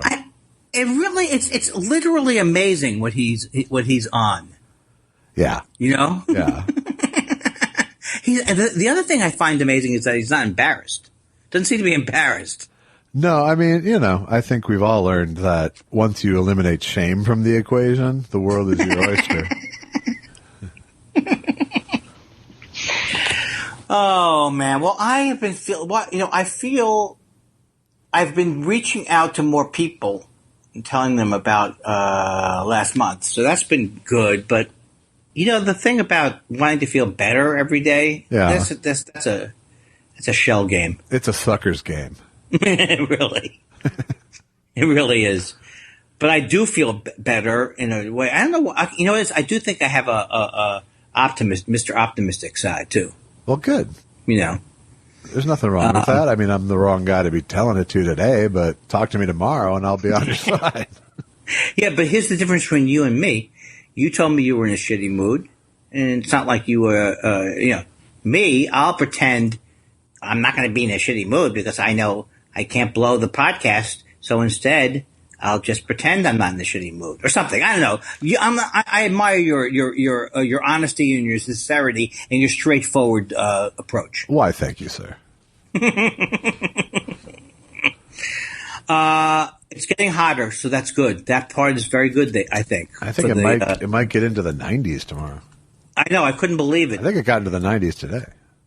I couldn't believe it. I mean, I keep saying that, and I did believe it. But I actually put my sweatshirt on to go outside, and then, boy, was my face red. But it could have been the sweating. You know what I have now, Josh? I have nothing but the rhythm. I think this is it. This is why Susan's angry at me. Yeah. Because I keep thinking I'm saying funny things. Right. Like, I thought that was funny. Right. I thought it was reasonably... But it's just rhythm. It's like, yeah. Well, my face is red. Of course, I'm sweating. So what do I think? Go back, break it down, see what you... Break it down. Yeah. Yes, you're probably sweating. Yes, the sweatshirt's making. And then where would you go now for comedy? How would you take that premise? Are you banging on the computer? I was banging on the table, yeah. I couldn't connect it to what I was doing because I have a headset on. Not a headset. I've been thinking, you know what I thought about today because I have nothing going on? I thought, I wonder if I should invest money in, because my bows don't work anymore and they're too big, but a nice, $80, $90, $95 headset, that, a way for me to spend my way out of the, what's going on now. I say. And I'll be able to hear you better or something like that. Yeah. Is that and it's supposed to be better for music. Yeah. I would go music over me. Do you have any of those, though? Or do you have the Beats? What do you have? What are you carrying? I'm wearing some Beats earbuds right now as we speak. Okay, so they don't have a microphone in there. They do, but that's not how we're talking. I don't see. I have the earphones plugged into the recording thing, not into my computer. How audacious is that? The guy was like slowly getting what you're saying. Yeah, it made me want to be wearing earphones less. That's for sure. Oh, sometimes do you ever think sometimes you go too far? I don't know. Do you ever think that there's something nice to say about going? You know what? I'm sorry. I made that sound. I'm sorry that my voice was capable of making that sound. That's how bad I feel about it. Okay, that sounds about par. For the course, I've watched local news. I think we watch local news as long as we can every night at 11 o'clock on one of the various stations to see if there's a COVID next door or so whatever. Right. And it's really not as great as you might expect the local news. Really? They're still doing car. Do you know that they still do car chases? Yeah. Why wouldn't they? I thought those were outlawed in a way. You're not allowed to chase cars. You have to let them go is what I thought. No, you have to let them go if they're like endangering people. Right. But then how is that a newsworthy thing? Oh, I'm glad you tuned in. I'm sorry. Yeah. That's way worse than death tolls. Oh, no, they do the death tolls too. I mean, we get both. No, but don't you want the local death toll? Like if you heard it, aren't you kind of glad I have an app. It's true. What am I, 190 years old? I'd like to find out. Excuse me, what's the best local news? I'll find out. I just want to see Fritz and see what I should wear tomorrow. He's unbelievable. He is still steady at the keel, my friend. Steady at the keel. And I would say he's 75 to 80% right on the money. Sure. Have I worsened your mood? That's what I'm thinking. No, I haven't. No. Because you know why? I'm your friend. You're my pal. That's it? I'm your friend. And then I didn't realize that it was I shortened up the song. You really did. Who did you send me the thing or I see online where I didn't hear the thing, but where Weird Al comments on Madonna trying to do a video, like a song parody thing? No. Oh, because the comment is it's like it's not as easy as it looks or something like that. And it's Madonna. I say, but if I knew more of the story, or if you had seen it and you go, Andy, I'm glad you brought that up. Well, I don't know when we had that meeting about how to jazz up the show. I don't think this part's working. No, it might not be. But I always have, one fail-safe device. Don't even. Can I just tell you something? That's where you tipped it. I know. That's exactly where you tipped it. You can't. And now I know you think you're going to be able to hold on. You're going to be able to hang up on me now, and it's going to be effective. But no matter when you nope. end it, no, you're going to do it now. You're going to do it now too, and it's not going to work. I'm not going to do it. You are going to do it. That's hacky. It is, Andy. It is hacky. Andy. What? Yeah. Good night, sir. I said good night, sir. Okay, the second one worked. Now, you've been controversial over the years, not just counting that. Do you have any apologies about Jerry over the years? No, not really. He never meant to hurt anybody. That I can say for him. And I can be as objective about him as anybody. I sleep with him. That's as close as you can get. He's been raucous. He's been defined as, and I've recognized a lot of this. He's been rowdy, boisterous, distasteful, abrasive, caustic, abusive. Always to give someone pleasure, though. Always to get a laugh. Hello. Hello. My new singing greeting. Oh, my God. You know what I just realized? What did you realize? I got nothing again. Why do I go to the same well all the time? Why? Why do I think a joke beginning is going to work after... It's never worked once. Well, that one time, but neither of us remembers it. Hey, Josh, is your refrigerator running? No, it ran off with Prince Albert in a can. Oh, God. Talk about two people. And we'll be back with two people who couldn't care less about the comedy they're participating in. 65 degrees. How about if we do it this way? From down below in the pirate ship, where no one's left to go, where you can't. Are you frightened? Well, you better be frightened, because the pirate ship is landing. It's ding ding ding dang ding ding. Good evening, everybody. Ding ding ding dang ding ding dang. I'm Andy Kindler. Ding ding ding dang ding ding dang ding ding. Ding, ding, ding, dang. Tonight, the show, my partner, Josh Elvis Weinstein. Ding, ding, ding, ding, ding, ding, ding, ding, ding, ding. Also, animal nutritionist, Dr. Donald Supermarket. Oh. Good evening, Josh Elvis. Hi, Andy David. How are you as compared to last night? I only remember negative things. Last night, you were in a bad mood. Not a bad. It wasn't even you were in a bad mood. I wasn't in a bad mood. Yeah, because you were having a bad day. I just hopefully didn't take it out on you. No, not. I appreciate you telling me. I mean, I would have not mentioned it and taken it out on you. Looked for a way to make you the bad guy, get some anger out there. But that's the old Andy. The new Andy is like, Josh, I'm not in a good mood, and I'm not going to try. I'll see you tomorrow. All right. No, I didn't mean that. No, I knew it wasn't a declaration. So did you finish? Are you presenting your thing? Or should we save that? Don't bury that lead. What, the trumpet? Yes, Dick Van Dyke. I will do. Tomorrow's going to be the final day because I wanted to give myself the week.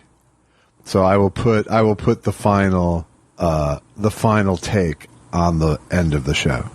I don't think anybody is going to object to this. I don't think you're going to get any. Hey, I certainly hope you don't get any pushback. I did post one today, but it's not. Where are you? Are these on Twitter? Yeah, I have a Twitter thread going. Oh, is everyone being nice? I don't want any people going in there going, yeah. How come we don't play the trumpet like Miles Davis? Does he play the trumpet? He did. Right, but not the same one you do, right? No, I lost at the auction. No, everyone's being fine. You know, a lot of people are worried about Allison and neighbors and things, but have you had anything at all where it felt like someone's gonna be like, if he plays that goddamn trumpet one more time, and he only plays one song, I'm gonna scream, go run screaming into the street. Well, I mean, the only person who would be doing that is Allison, and so far, no. Oh, because you really can't. It's not like it booms down the street. No, we have a big house, and I wait until she's downstairs and I'm upstairs. What if she doesn't go downstairs that day? Then I don't play. Then I don't play. I really don't. It's like why would I do that to her? Wouldn't make any sense. It's like the scene from Modern Romance, where he goes, "You're gonna need two different running suits. Because what are you gonna do if you only have one and it's dirty? I won't run that day." And he gets very upset. Super Dave. Right. Because I'm sorry. That's it. I'm not perfect. I misjudged you. You buy this jogging set. This is perfect for you. They're made out of old tires. They're made out of old tires. So the things I've enjoyed the whole trumpet thing. I definitely have. I have gotten better. I do now. Now I'm curious what playing an actual good trumpet would be like. So who knows? I might pull that trigger at some point. I'm not going to go good trumpet, but decent. What's the price range you're looking at for trumpets? I think you can go. I mean, you can go up to like $5,000 for a serious whatever, but I would not go above 3 digits for a trumpet. Oh, okay. So you're talking about the high nines, or you wouldn't go to $1,000. I won't go over $1,000 for something that I don't need. Well, only if it helps you play. You know what I mean? In terms of the not being, because that's the thing. Like with violins, or I would imagine with trumpets, if you get something that's not good enough, it could hurt you. Well, I mean, I have this little pocket trumpet, which definitely doesn't give you the full sound of a trumpet. And then I have this ancient cornet, which is just old as shit and was never a great trumpet. Well, here's I'm just curious, but again, I'm never going to be a good enough. I'm not saying that I'm too good a player for either of these things, but but I think it would be more satisfying coming through a different instrument. Yes. And I have to say one thing to you. I used to have a pocket. I also have a packet. I also have a pocket trumpet. I don't know if I've mentioned that to you. As a euphemism? Wait a second. Let me deliver my own goddamn sex joke. Sorry. Did I mention to you that I have a pocket trumpet? I heard someone saw you blowing a pocket trumpet not long ago. Well, the only problem is now it operates like an ancient cornet. It's more like a trombone now.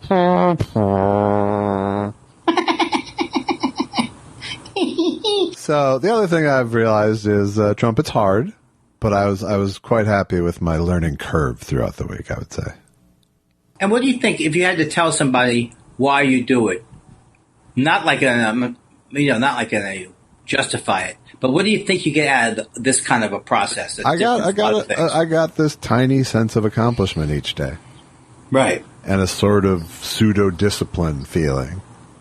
Yes. Yes. But it was purely that. It was purely just giving myself this little project, this little distraction, and I knew it was the kind of thing that I could latch onto. Right. Could you rotate your computer a little bit? There's a fan that keeps coming in and out of play. It's not a fan. It's the actual outside window. Do you want me to move away? I'll move away from the outside window. How about that? That'd be good. I don't know. I'm just hearing a lot of outside roar. Well, I have my own studio audience tonight.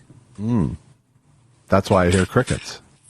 You are a very cruel man. Very cruel. An angry man, a cruel man, and a man who doesn't love me enough. Now, is it a little better? It's a little better. Well, what do you want me to do? You want me to go? I want you to stop. I just want you to settle. That's all I want now. Okay. Well, don't keep saying it's a little better. Say it's unbelievably better. Well, but that's not how I roll, Andy. I gotta tell you something. How do you remain friends with... You won't close the window, apparently. That's not an option. Right. No. Can I say something to you?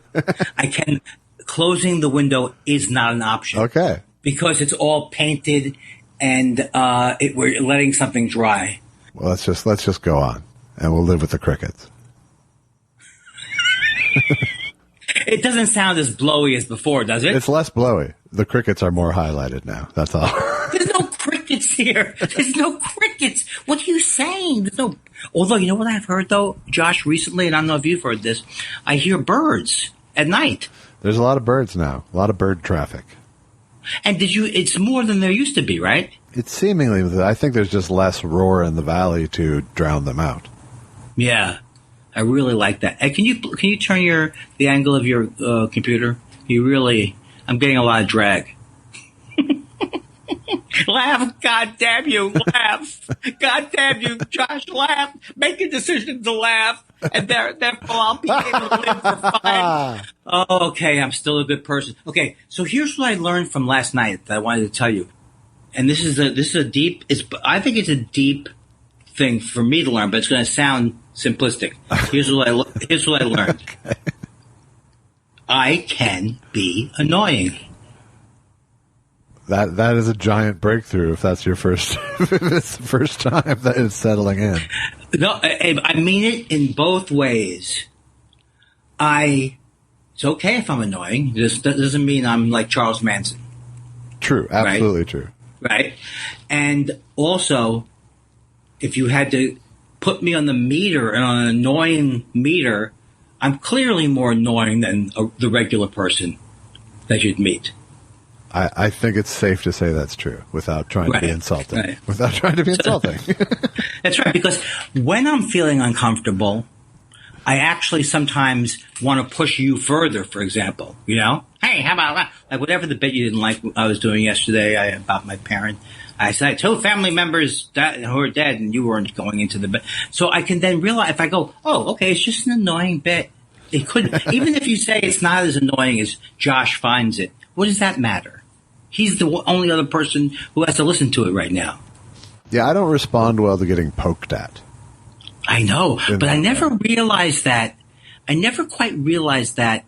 Well, I have a problem. I feel like if I don't figure out what's going to bother you in the future or what's wrong, that's a failure as a human being. No, because I'm pretty good about telling you. Right. And so now that you said that, it's clear what's going on there. It's like I'm poking at you. It's like the bit is kind of a negative bit, and it's just so anyway. But it may be an annoying bit. It may actually be objectively annoying. It goes the whole gamut. So to me, big breakthrough, and also makes me less annoying because I don't have to try so hard. What I'm really saying is something's going on. Right. Okay. I cut you off, and you were onto something right there. No, it's okay. The thing that saves it all, and as always saves it, is I can tell you you're annoying. Yes, that's true. That's true. Susan can too. Yes, but there's a fine line. I mean, there is a fine line between I'm actually onto something funny and I'm trying too hard.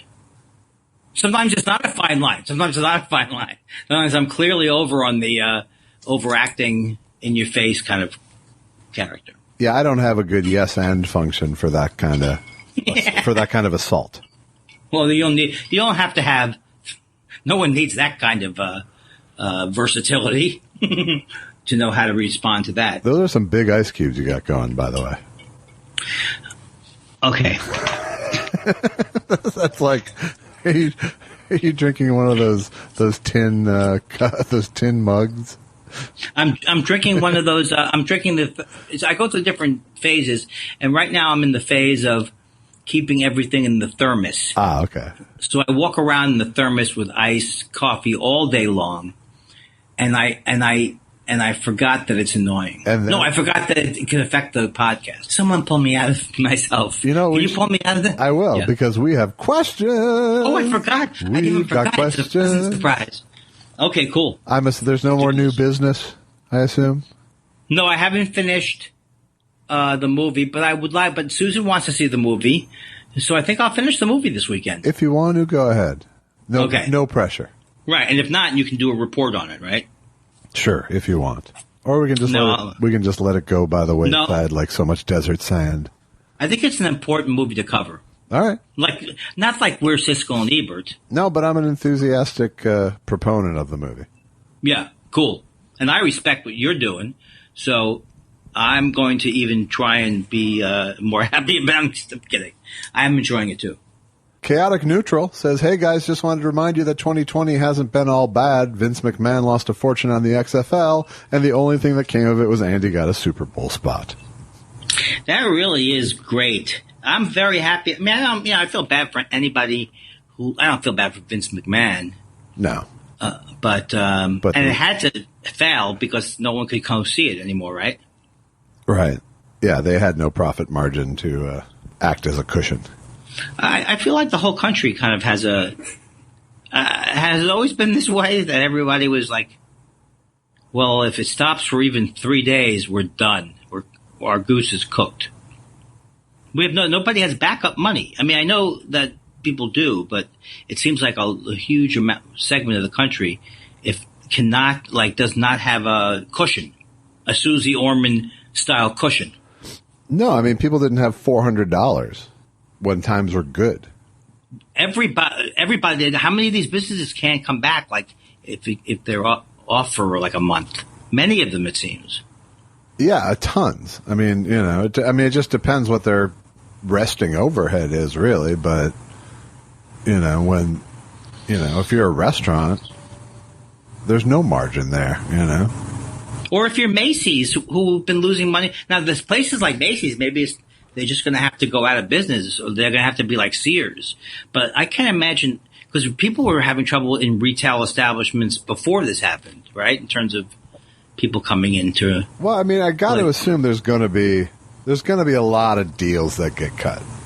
If you own a mall, you're going to be you're going to be cutting some deals with your tenants because it's that, or you have a vacant mall. Yes. So, of course, I'm not an economist, and I'm trying to be slightly, what's the word when you don't want to be negative? Pessimistic? I want to be... Optimistic. Optimistic. I don't want to be naive. I want to be optimistic. And, I mean, I didn't know that he would get this horrible. Yeah, I said that every week, right? But I didn't know he'd be like, yeah, if you drink bleach, there's a thing, right? I mean... And you really have it in your lungs, so you can really clean out those lungs with bleach. It's weird that you're just getting that he's bad the same week you realized you were annoying. Well, I'm more sensitive to it than others now. It's like, I know I have a thing about being stupid for my father, and I know that there's a whole... What are you laughing at? just the whole kit and caboodle. Go ahead. And I know that there's a part of having grown up with Mad Magazine and not realizing that there can be a certain cruelty. I think there is a cruelty beyond my father, what he did to me. But there is a cruelty in a way of making fun of how stupid people are. But then he's willful. He is so willfully stupid.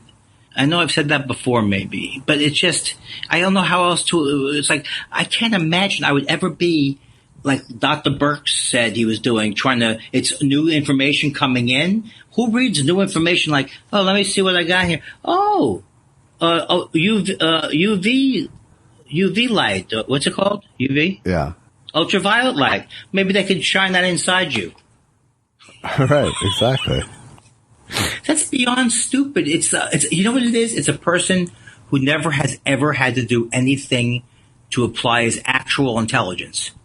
No, except for conniving. No, he's been. I mean, I was talking about this on the other podcast today, but his entire MO, his entire life and career has been lying. This project is under budget. It's ahead of schedule. It's under budget. It's ahead of schedule. Meanwhile, it's over budget. It's way behind schedule. But no one cares once the building's up. Exactly. But you can't fucking get on and say that same lie on the left side of the screen when there's a fucking death toll on the right side of the screen. I know. We are in agreement. I'm glad we don't disagree on this topic. Yeah, that would be bad. Hate to call you. I'd hate to call you up and go, I got to admit, Andy, the guy's he's putting it all together. He's finally figured it out. When the rubber hits the road, he's there. He's the worst. He's the most annoying kind of evil because of his thing of just all he does is try and get the person off the topic they're talking about, and another lie to replace the lie. Right. So it's like it's the typical circular argument. You know, I'm glad I added that last little tag. Yeah, it really brought it home. Glad you brought it back around with the circular argument. Well, that's the way. That's the thing you want. The way you want to demonstrate how a circular argument sounds is to continue circularly arguing. He'll be coming around the argument when he comes. When he comes, he'll keep be going with this. It's public domain.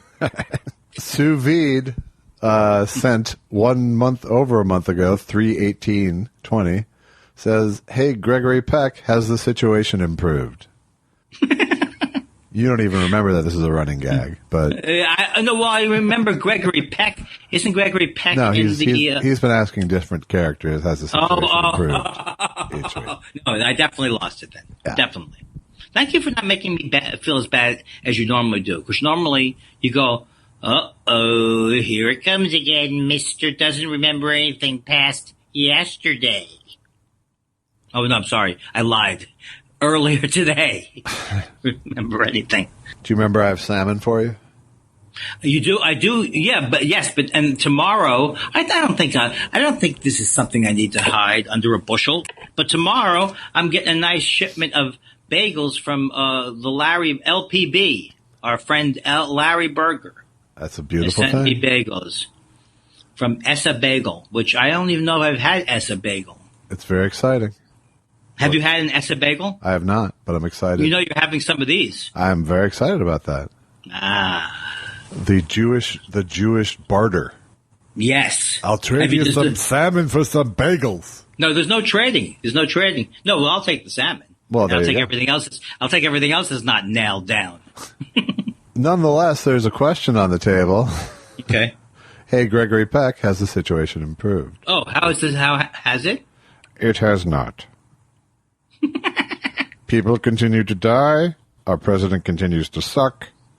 We continue to be locked in our homes. And Georgia will be dead next week. Gregory Peck is sounding very up-tempo these days. Very, light in his feet. Well, after a month in my home. Oh, God. I hope, Josh, I swear to God, I hope that 3 years from now you're not one of these people who talks to puppets. No, I already went through that phase years ago.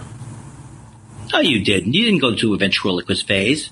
No, but I was a professional puppeteer on a television show, and I was on. Oh, yeah, but that's also. That would, also, I was on a show where you talked to fucking puppets. No, I don't. I use the wrong. I should never have used as they say in Modern Romance. Lost in America. I should never have used a celebrity as a dividing line. I like Wayne Newton. Did I say I don't like Wayne Newton? No, I don't. I meant like someone who talks to their puppet. You don't. These operators of puppets. You're not someone who lives in a trunk somewhere and went to clown camp.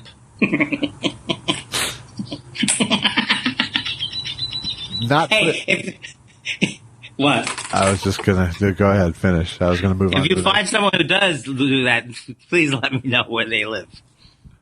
Natweet Bahara says, hacky Easter comedy. I want to know what part of the marshmallow is the peep made from. Am I right? I like it. I love all tributes to classic comedy.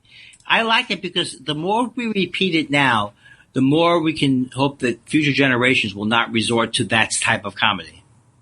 Am I right? Who's with me on this? No, they'll do the newer hack. Well, that's true. You can always get by doing hack things, but maybe it's harder. The new hack is I masturbate and I smoke pot.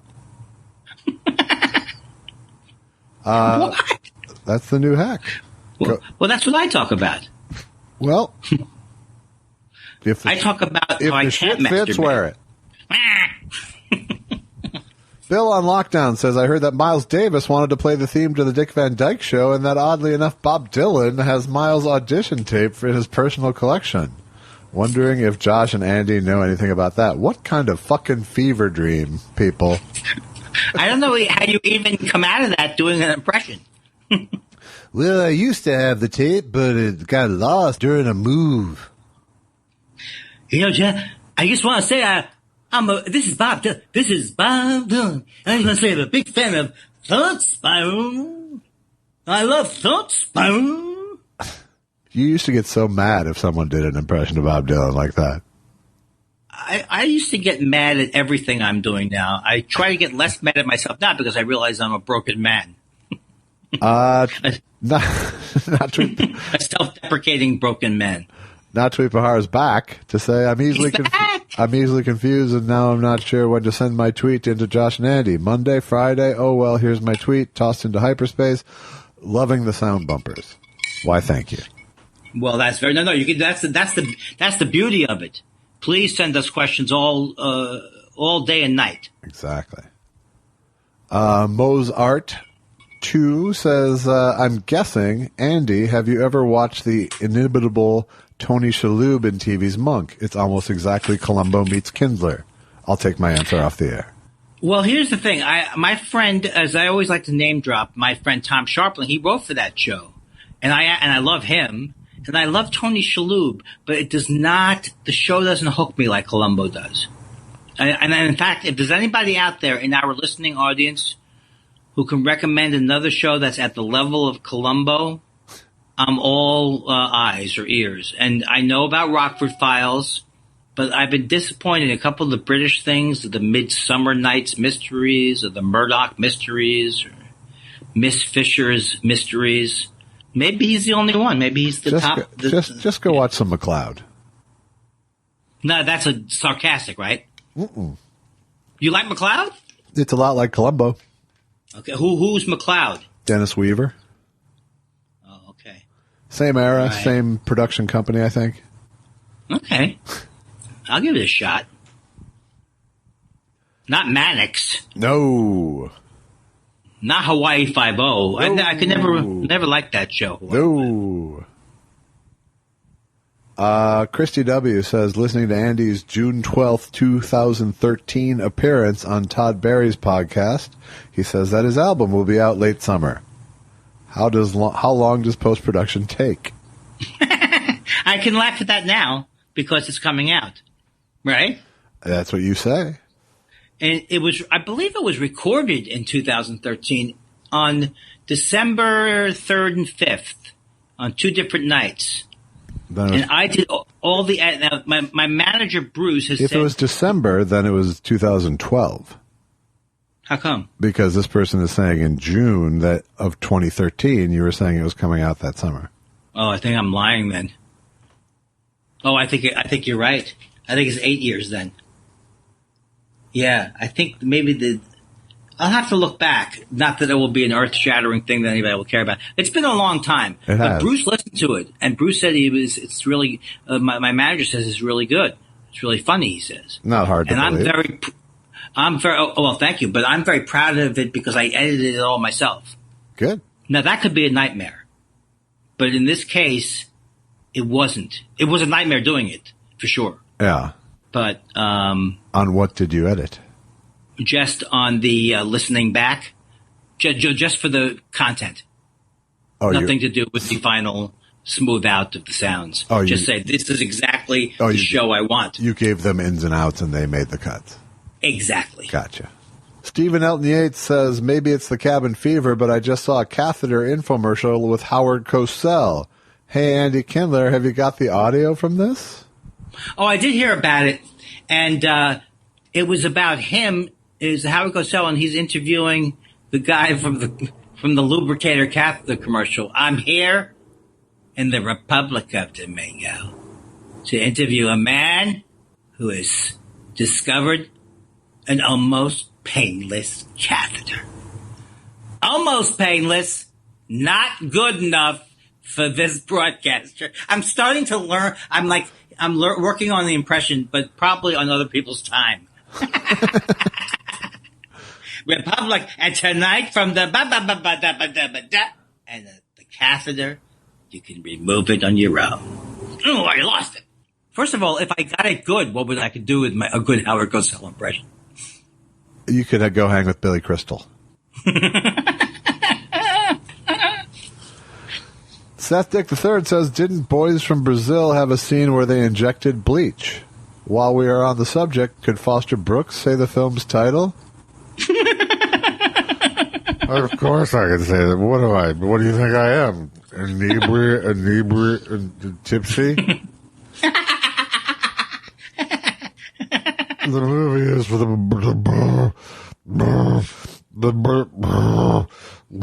the young men from south of the border. Everything is funny with Foster Brooks. Well, and here's I'll do the panel of Foster Brooks. Okay. Oh yes, Johnny. It is such a pleasure. I hope you enjoyed my my presentation this evening. Well, that drunk friend of mine lives somewhere in my soul. I'm sorry. I knew it was bad. You already do it. Why am I doing it? Well, it's, we're a team. Listen to me, Mr. Weinstein, please. I am sick and tired of you working against me. M. Ledsome says, not sure if... Are you okay? Yeah. Some of those impressions will take it out of your throat. It's really tough. Lionel Barrymore is a cougher, too. Oh, that's right. Because I'm doing a gruff sound. Yes. You said I'd just be this stupid old man who ended up running down the stairs with a tick-tock next to my hoo-hoo. But you were wrong. I'm starting to commit more to improv. I like it. Okay, good. Every goddamn time I like it. It's Mr. Weinstein. Okay, I take it back. Okay. M. Ledsome says, not sure if I'm too late, time difference, but just to say much love to you both, gents. Hope you and the remaining family, sorry, Andy, are well. It cracks me up every time. P.S. When do I qualify for a theme song? Oh. M is for the many tweets you send us. Ledsome is the last name for the M. Put them all together. It's M. Ledsome.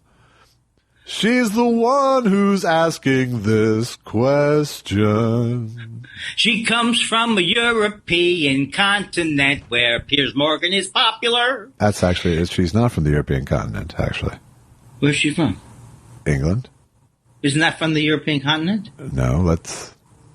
She's from the United Kingdom Isles where England is from. Shoe the magazine and then you're in Baltimore.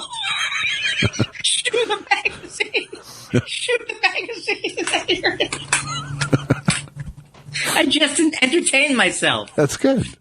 It starts at home. Your M, it's not spelled M, it's spelled E-M, and not just E-M, it's spelled what's up? Greg Kelly says, not a country music fan, but watched Ken Burns' 16-and-a-half-hour documentary. Did you see it?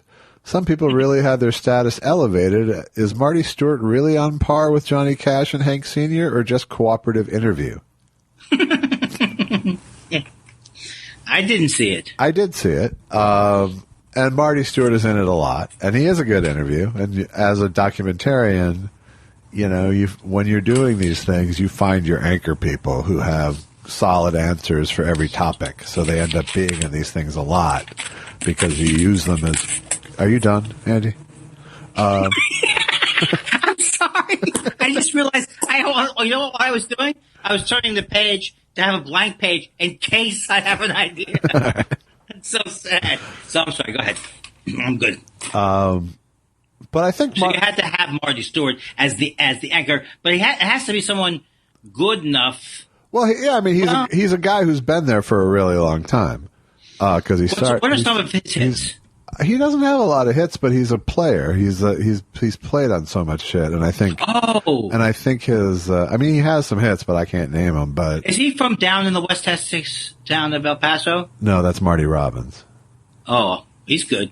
But I think Marty Stewart's gravitas comes as a player. Cool. But no, he's not Johnny Cash. But that's why, like in my Michael DeBard documentary that's coming up, Gabriel Byrne ended up being sort of that guy for me, and Steve Jones from the Sex Pistols to a lesser extent. But, Gabriel Byrne didn't meet Michael until the late 80s when they did a movie together. But he'd thought about Michael a lot, so he had stuff to say about his life. There's no question that when I'm watching a documentary and one of my people I love comes on and talks, I think that's interesting to me. And if they're talking about somebody else, there is that certain thing where, like, I would probably watch a documentary about anything topic wise, but it's either that the story has to be really compelling or that the people are compelling. And so that it's a perfect combination when you get, it definitely, I remember that in documentaries that I really like, getting to know somebody, close to the person they're doing a documentary. I can't think of any examples right now, except for the one you did. And I know there's more. What you're talking about, the thing where the person who is telling the story, it's almost not in every documentary, but in many documentaries. Yeah, there are definitely, in a lot of documentaries, certain people end up sort of becoming unofficial narrators, Right. Now, I saw I saw the Joe Cocker documentary, which I really did enjoy. And so that had people like his brother and they didn't really have and the musicians he started out with, but I'm trying to think. Well, I don't watch as analytically as you do. The other thing is, some people are willing to sit there for 3 hours with you and some people will give you a half hour, That, yeah, of course. You can't have blood from a stone. Greg Kelly says, I came late into the Prince tribute concert on TV, and so I missed James Mason's performance. Which song did you do? Why? Listen seriously. Well, I was honored to do the titular track, Let's Go Crazy, to open the show. Doesn't seem like that would be a good song for you. No, it was fantastic. I think it. Since you didn't make it to the telecast, I guess I can recreate a little bit for you. Really? Yes. What are you futzing with over there? I'm futzing with. I have this here. Oh, God. Yeah. You're like a magician without the plum. Dearly beloved. We are gathered here today to get through this thing called life. Electric word life, that means forever, and that's a mighty long time. But I'm here to tell you there's something else. The afterworld. A world of never-ending happiness. You can always see the sun, day or night. So when you call up that shrink in Beverly Hills, you know the one. Doctor, everything will be all right. Instead of asking you how much of your time is left, ask him how much of your mind, baby. Because in this life, things are much harder than in the afterworld. In this life, you're on your own. And if the elevator tries to break us down, go crazy. Honey child. Well, you had a vibe. That was great. But you had a vibe there where he's like a hippie. Well, hey, baby. Isn't that the correct vibe for Prince? No, Prince is more like He's a sexy motherfucker. I understand that. Oh, that was great. I really enjoyed that. Thank you. Sorry. Did you see the Prince thing? I saw a lot of it. It was. It wasn't that good. I like to see Wendy though. I like Wendy and Lisa. I like Morris Day. I didn't see Morris Day, but I love Morris Day. What are you going to do? I actually watched. I felt, and I tweeted this, but it's true. I literally watched Purple Rain right afterwards just so I could put everything back. Yeah, man. I know I've watched it 10, 15 times. I know I'm going to, because I worked in the video store at the time, but I'm going to watch it again. It's it's worth fast forwarding some of the just talk scenes. Oh yeah, I mean there's some horror. But the performance scenes are unbelievably good. And there's also the whole thing is good in a way to me because it's almost like it reminds me of A Hard Day's Night or something. I don't know what I'm saying, but it just does. It's like he doesn't look like he wants you to believe it's all real necessarily, right? But it's just so dramatic. It's just the songs are so great. Well, it was so exciting when it came out for us, us kids in Minneapolis. I'll tell you. Oh, I can imagine it. Nadine's eye patch says, "Howdy, fellas. I'm digging the show. Andy, can you tell a classic Kindler joke as Mr. Haney? I love that impression." Well, this is not my first rodeo. I said on the questionnaire that was handed out in my second rodeo when they asked me how many previous rodeos I've seen. Who's the guy's name on the, not Mr. Handy, but who's the guy on the, Mr. Fisher? I think you're doing Sam Drucker is what you were doing. I don't really, I thought Mr. Haney. Oh. Mr. Haney. Mr. Haney. Isn't it like this, Mr. Haney? Yeah, it's Mr. Haney. I'm glad that you attached what I was doing to somebody. I went into a watch store, and they said, "Do you want a second hand?" And I said, "Not on my watch." I know I've watched more of that show than I like to admit. I've watched almost none of it, so. Yeah. Gomar Comer says, "Guys, I'm loving the longer podcasts, but I've been breaking them up by listening to one of your daily conversations each day. Gets me all the way through the next episode. Have you considered adopting a more frequent release model during these troubling times?"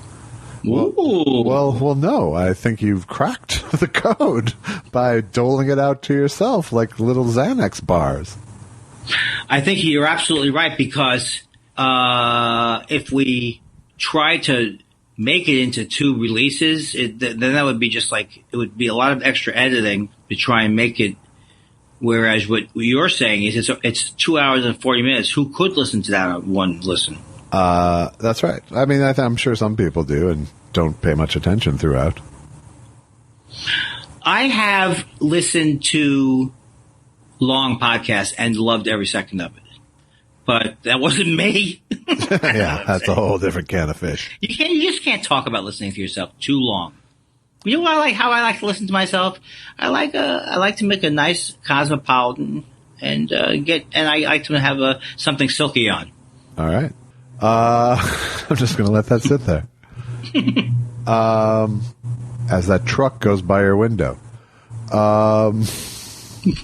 Hopefully by next week. I never knew it was so noisy here. The actual windows are moved. I hope you didn't paint the window open. But they're actually off there. They're big windows, and I'll have to ask my guy. No, Susan's doing all the work. It's just amazing. I'm not surprised. I'm not even saying it like she's a woman. The woman can do everything these days. I mean, she just has energy for things that. Well, as what's his name said, Franklin Ajay said, men don't ever see dust. So it's like Susan sees more dust than I do. I don't know what I'm saying. Just cut the whole thing out, and then maybe get a co-host that comes in and picks up and then you say, "I'm very sick, not doing well with the deaths of my family. Andy will not be able to be back on the show until he can improve his attitude." Not Tweet Pahar is back to say, "Andy, I just sat in the closed cafe here in Austin where you and I and my wife in Peruche had lunch 1 year ago today. Fond memories. See you at Moon Tower in September." It's kind of like, I hope we do. I mean, I think life will resume, but it is kind of, I've never had a year where I wasn't going on the road. So, I mean, in a way, it's kind of cool, but the novelty's wearing off. Yeah. Of not leaving town. Yeah, it is. So I hope I can, I think it's September or something like that. Moon Tower now. Yeah. Mark Thompson says, "Since I have 2 experts, is it possible to do effective stand-up with a surgical mask on?" I don't really think so. And I also wonder why sometimes when they're doing a stand-up and they have the mask on, nobody else is around sometimes. I don't like sometimes, but maybe they're right next to somebody. They're using it as a prop, you're saying? I don't think so. I don't think so. Oh, this? I have to wear this. Right. Yeah, I don't know how that's going to work. I mean, I think it'll. I'm hoping that stand-up clubs will get those lucite drummer cages like they have on talk shows. So, like, the people were in a really different room? No, you're just in a booth on stage. I think you'd lose. Maybe I guess if you could really keep it clean. It's like being vegetables at a salad bar. Well, at least there's a sneeze. If they were going to make it like that, there's a sneeze guard. I insist. Wookie Talkie says, I heard an old top 40 countdown recently. Can you imagine if Casey Kasem was on the Hallmark Channel? He could do a long-distance dedication for You're Baking Me Crazy. What if I have a food truck in Portland and I love a girl who's in a competition against me? That was a long description of it. But you know it's a reference to a Hallmark thing that you're baking me crazy. First of all, every time that comes up, I'm still. Oh no, I know the whole movie. It's a good-looking guy. This long-distance dedication is going out to the proprietor of Cupcake Cart from the man who loves you over at You're Baking Me Crazy. I don't think I could live with myself if I had a movie by that name. Like if that was one of my movies I made. I could be in it maybe, but if I named that movie, I don't think you should go out of your house and never see people. Well, that's worked out. You're baking me crazy. Maybe that's why this is happening. Guy Incognito says, what do you gents think of all these live-streamed concerts being put on? I don't particularly care for it myself. And also, what would James Mason sound like doing a karaoke version of the Ramones Beat on the Brat? I don't know the Ramones Beat on the Brat, I have to say. Yeah. I also agree with you that there's going to be something tiresome about all of these streaming things. I didn't see the big one. Did you I'd like to think I blew my James Mason karaoke wad on this show already. Right. That's what I would say. Perush is back. Perush has been away, been avoiding the Twitter. He emailed us the other day letting us know that Perush is now an engaged man. Are you kidding me? This is amazing. Simutova, Mazatova, Mazatova, Simutov to Perush. Well, I don't even know that song. It's okay.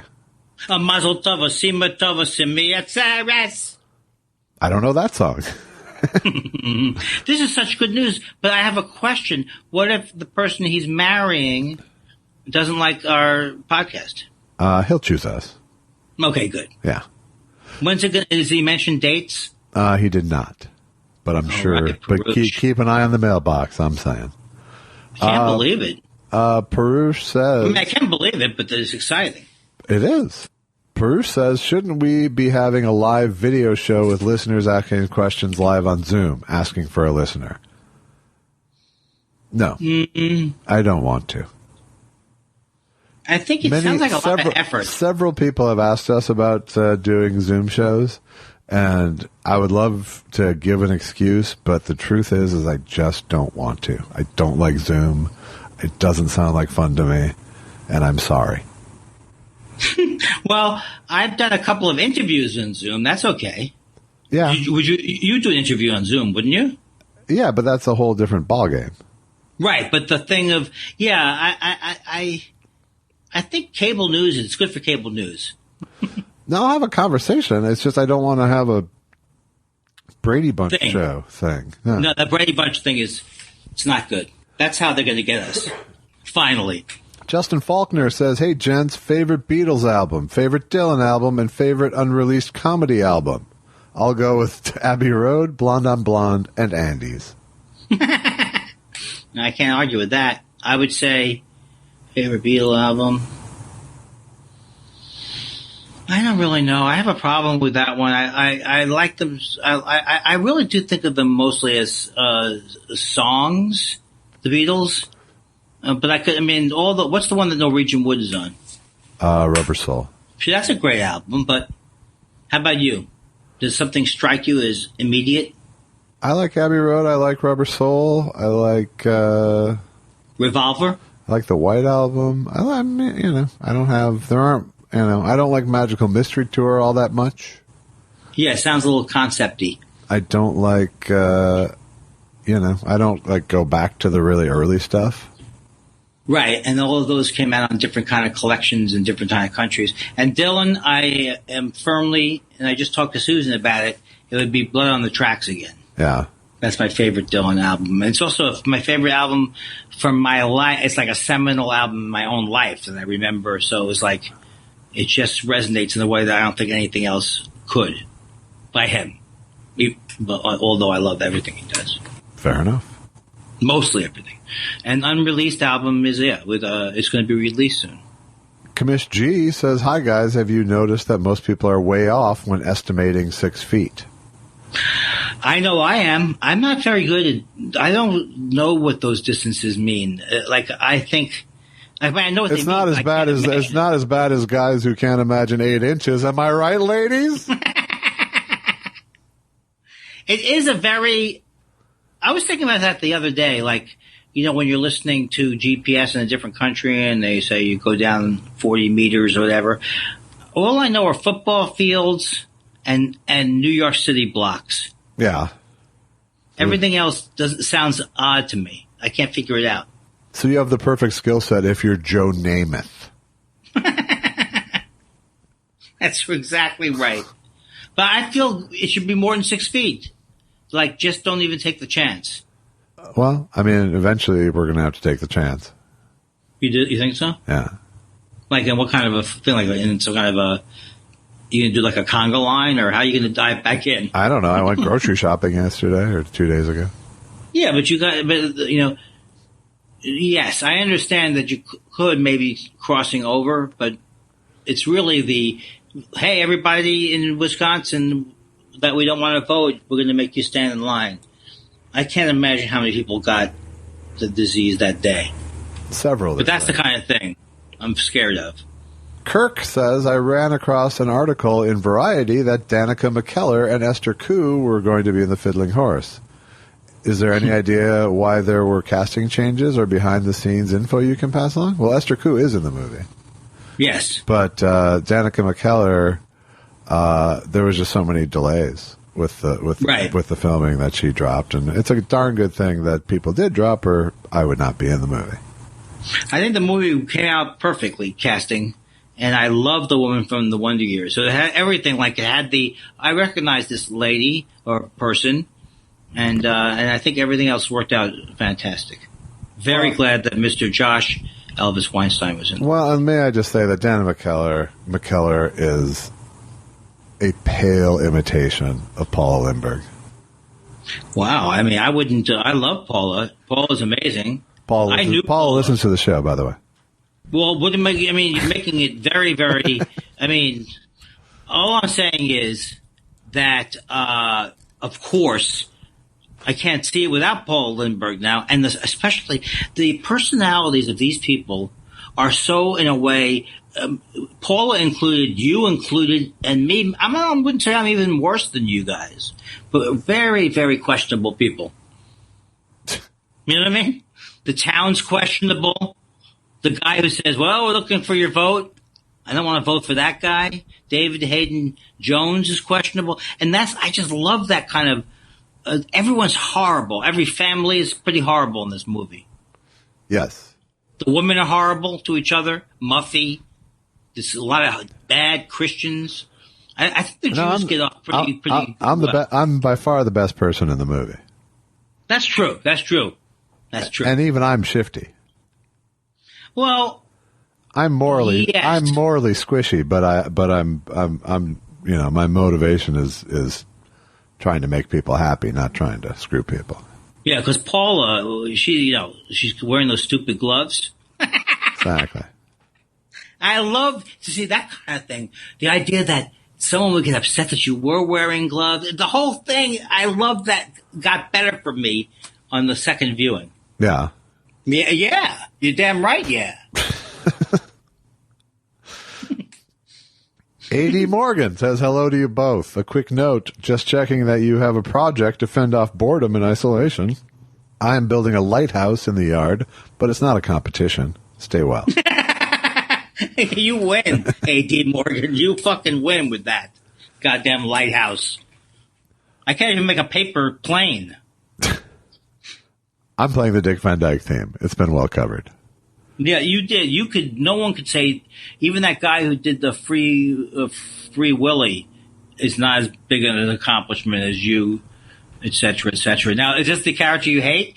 If I went on longer and longer, maybe. Yeah, I wouldn't like that. That's not specifically what I was talking about, but I wouldn't like that. Justin Mantell says, thoughts on whether there will be an NFL season this fall?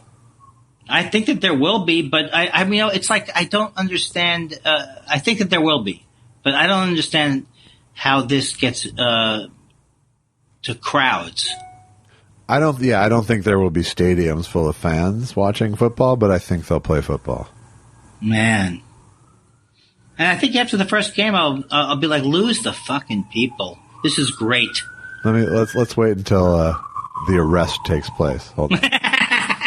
Hey, we're lucky that no one is that no one's doing the fly arounds tonight. Sous Vide says, "Hey, Howard Cosell, what's the largest prime number you can think of?" The largest prime number I can think of is pi. 3.21412143214321824 from the Republic of Domingo to Roberto Dobison in Peru 798. All right. I would have gone with 7, but, you know. I forgot you know what? I did forget what a prime number is. Is that an odd number? No, it's a number that can only be divided by 1 and itself. So 6 is not. 1, 3, 7, 11, 13. This just makes me very depressed. I never learned this the first time around. Well, settle in. We'll do a Zoom class. Hey, you know what I'm going to be doing that I thought it would be fun? I'm going to be doing a Zoom class on how to do Zoom classes. Huh. Get back to me with that punchline next week. Get back to me. Hey, if you ever make that funny, can you get back to me with the punchline? Circle back. Cha-cha-chee-chee-choo-choo-choo. All right, we're going to close it out with a Michelle Wisecarver. You better close it out because now there seems to be, they've arrived, they're either arresting the person. You know what? I'm sorry, you coronavirus people. Either... Come on, people. How could someone in quarantine be committing this big a crime? Okay, I think we're getting safe. All right. Now it's back to crickets. You know I'm not going to leave the room. You know that, right? No, it's just we're back to crickets. That just became prominent in my mix. Michelle Wisecarver says, I really like Perush's idea about a Zoom spiral. Oh, come on, Michelle. Come on. Also, this week's spiral was a thing of beauty. The bumpers and sound bites are awesome, Josh. James Mason hawking Thunderbird wine? The hell? So see how she got you back at the end?